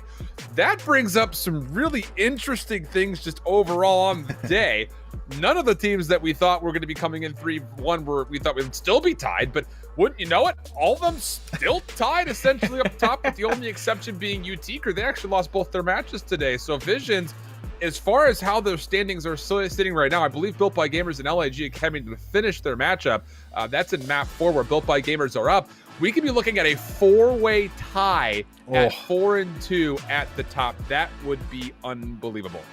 That really would be. I mean, coming into something along the lines of a 4-way tie where tomorrow is going to determine it all. I can't even wrap my head around that with all the Call of Duty we got today. But that it's just going to put so much pressure on towards everyone that is going to be in those tiebreakers for tomorrow. And that's when we come back to those head-to-head matchups and how big of a factor they might just end up playing out there for us tomorrow. But yeah, there was a couple of results that I think were a little bit questionable overall that did end up playing out here for us, like a couple of surprises. But hey, that's what we come to expect when we're talking about North American Challengers.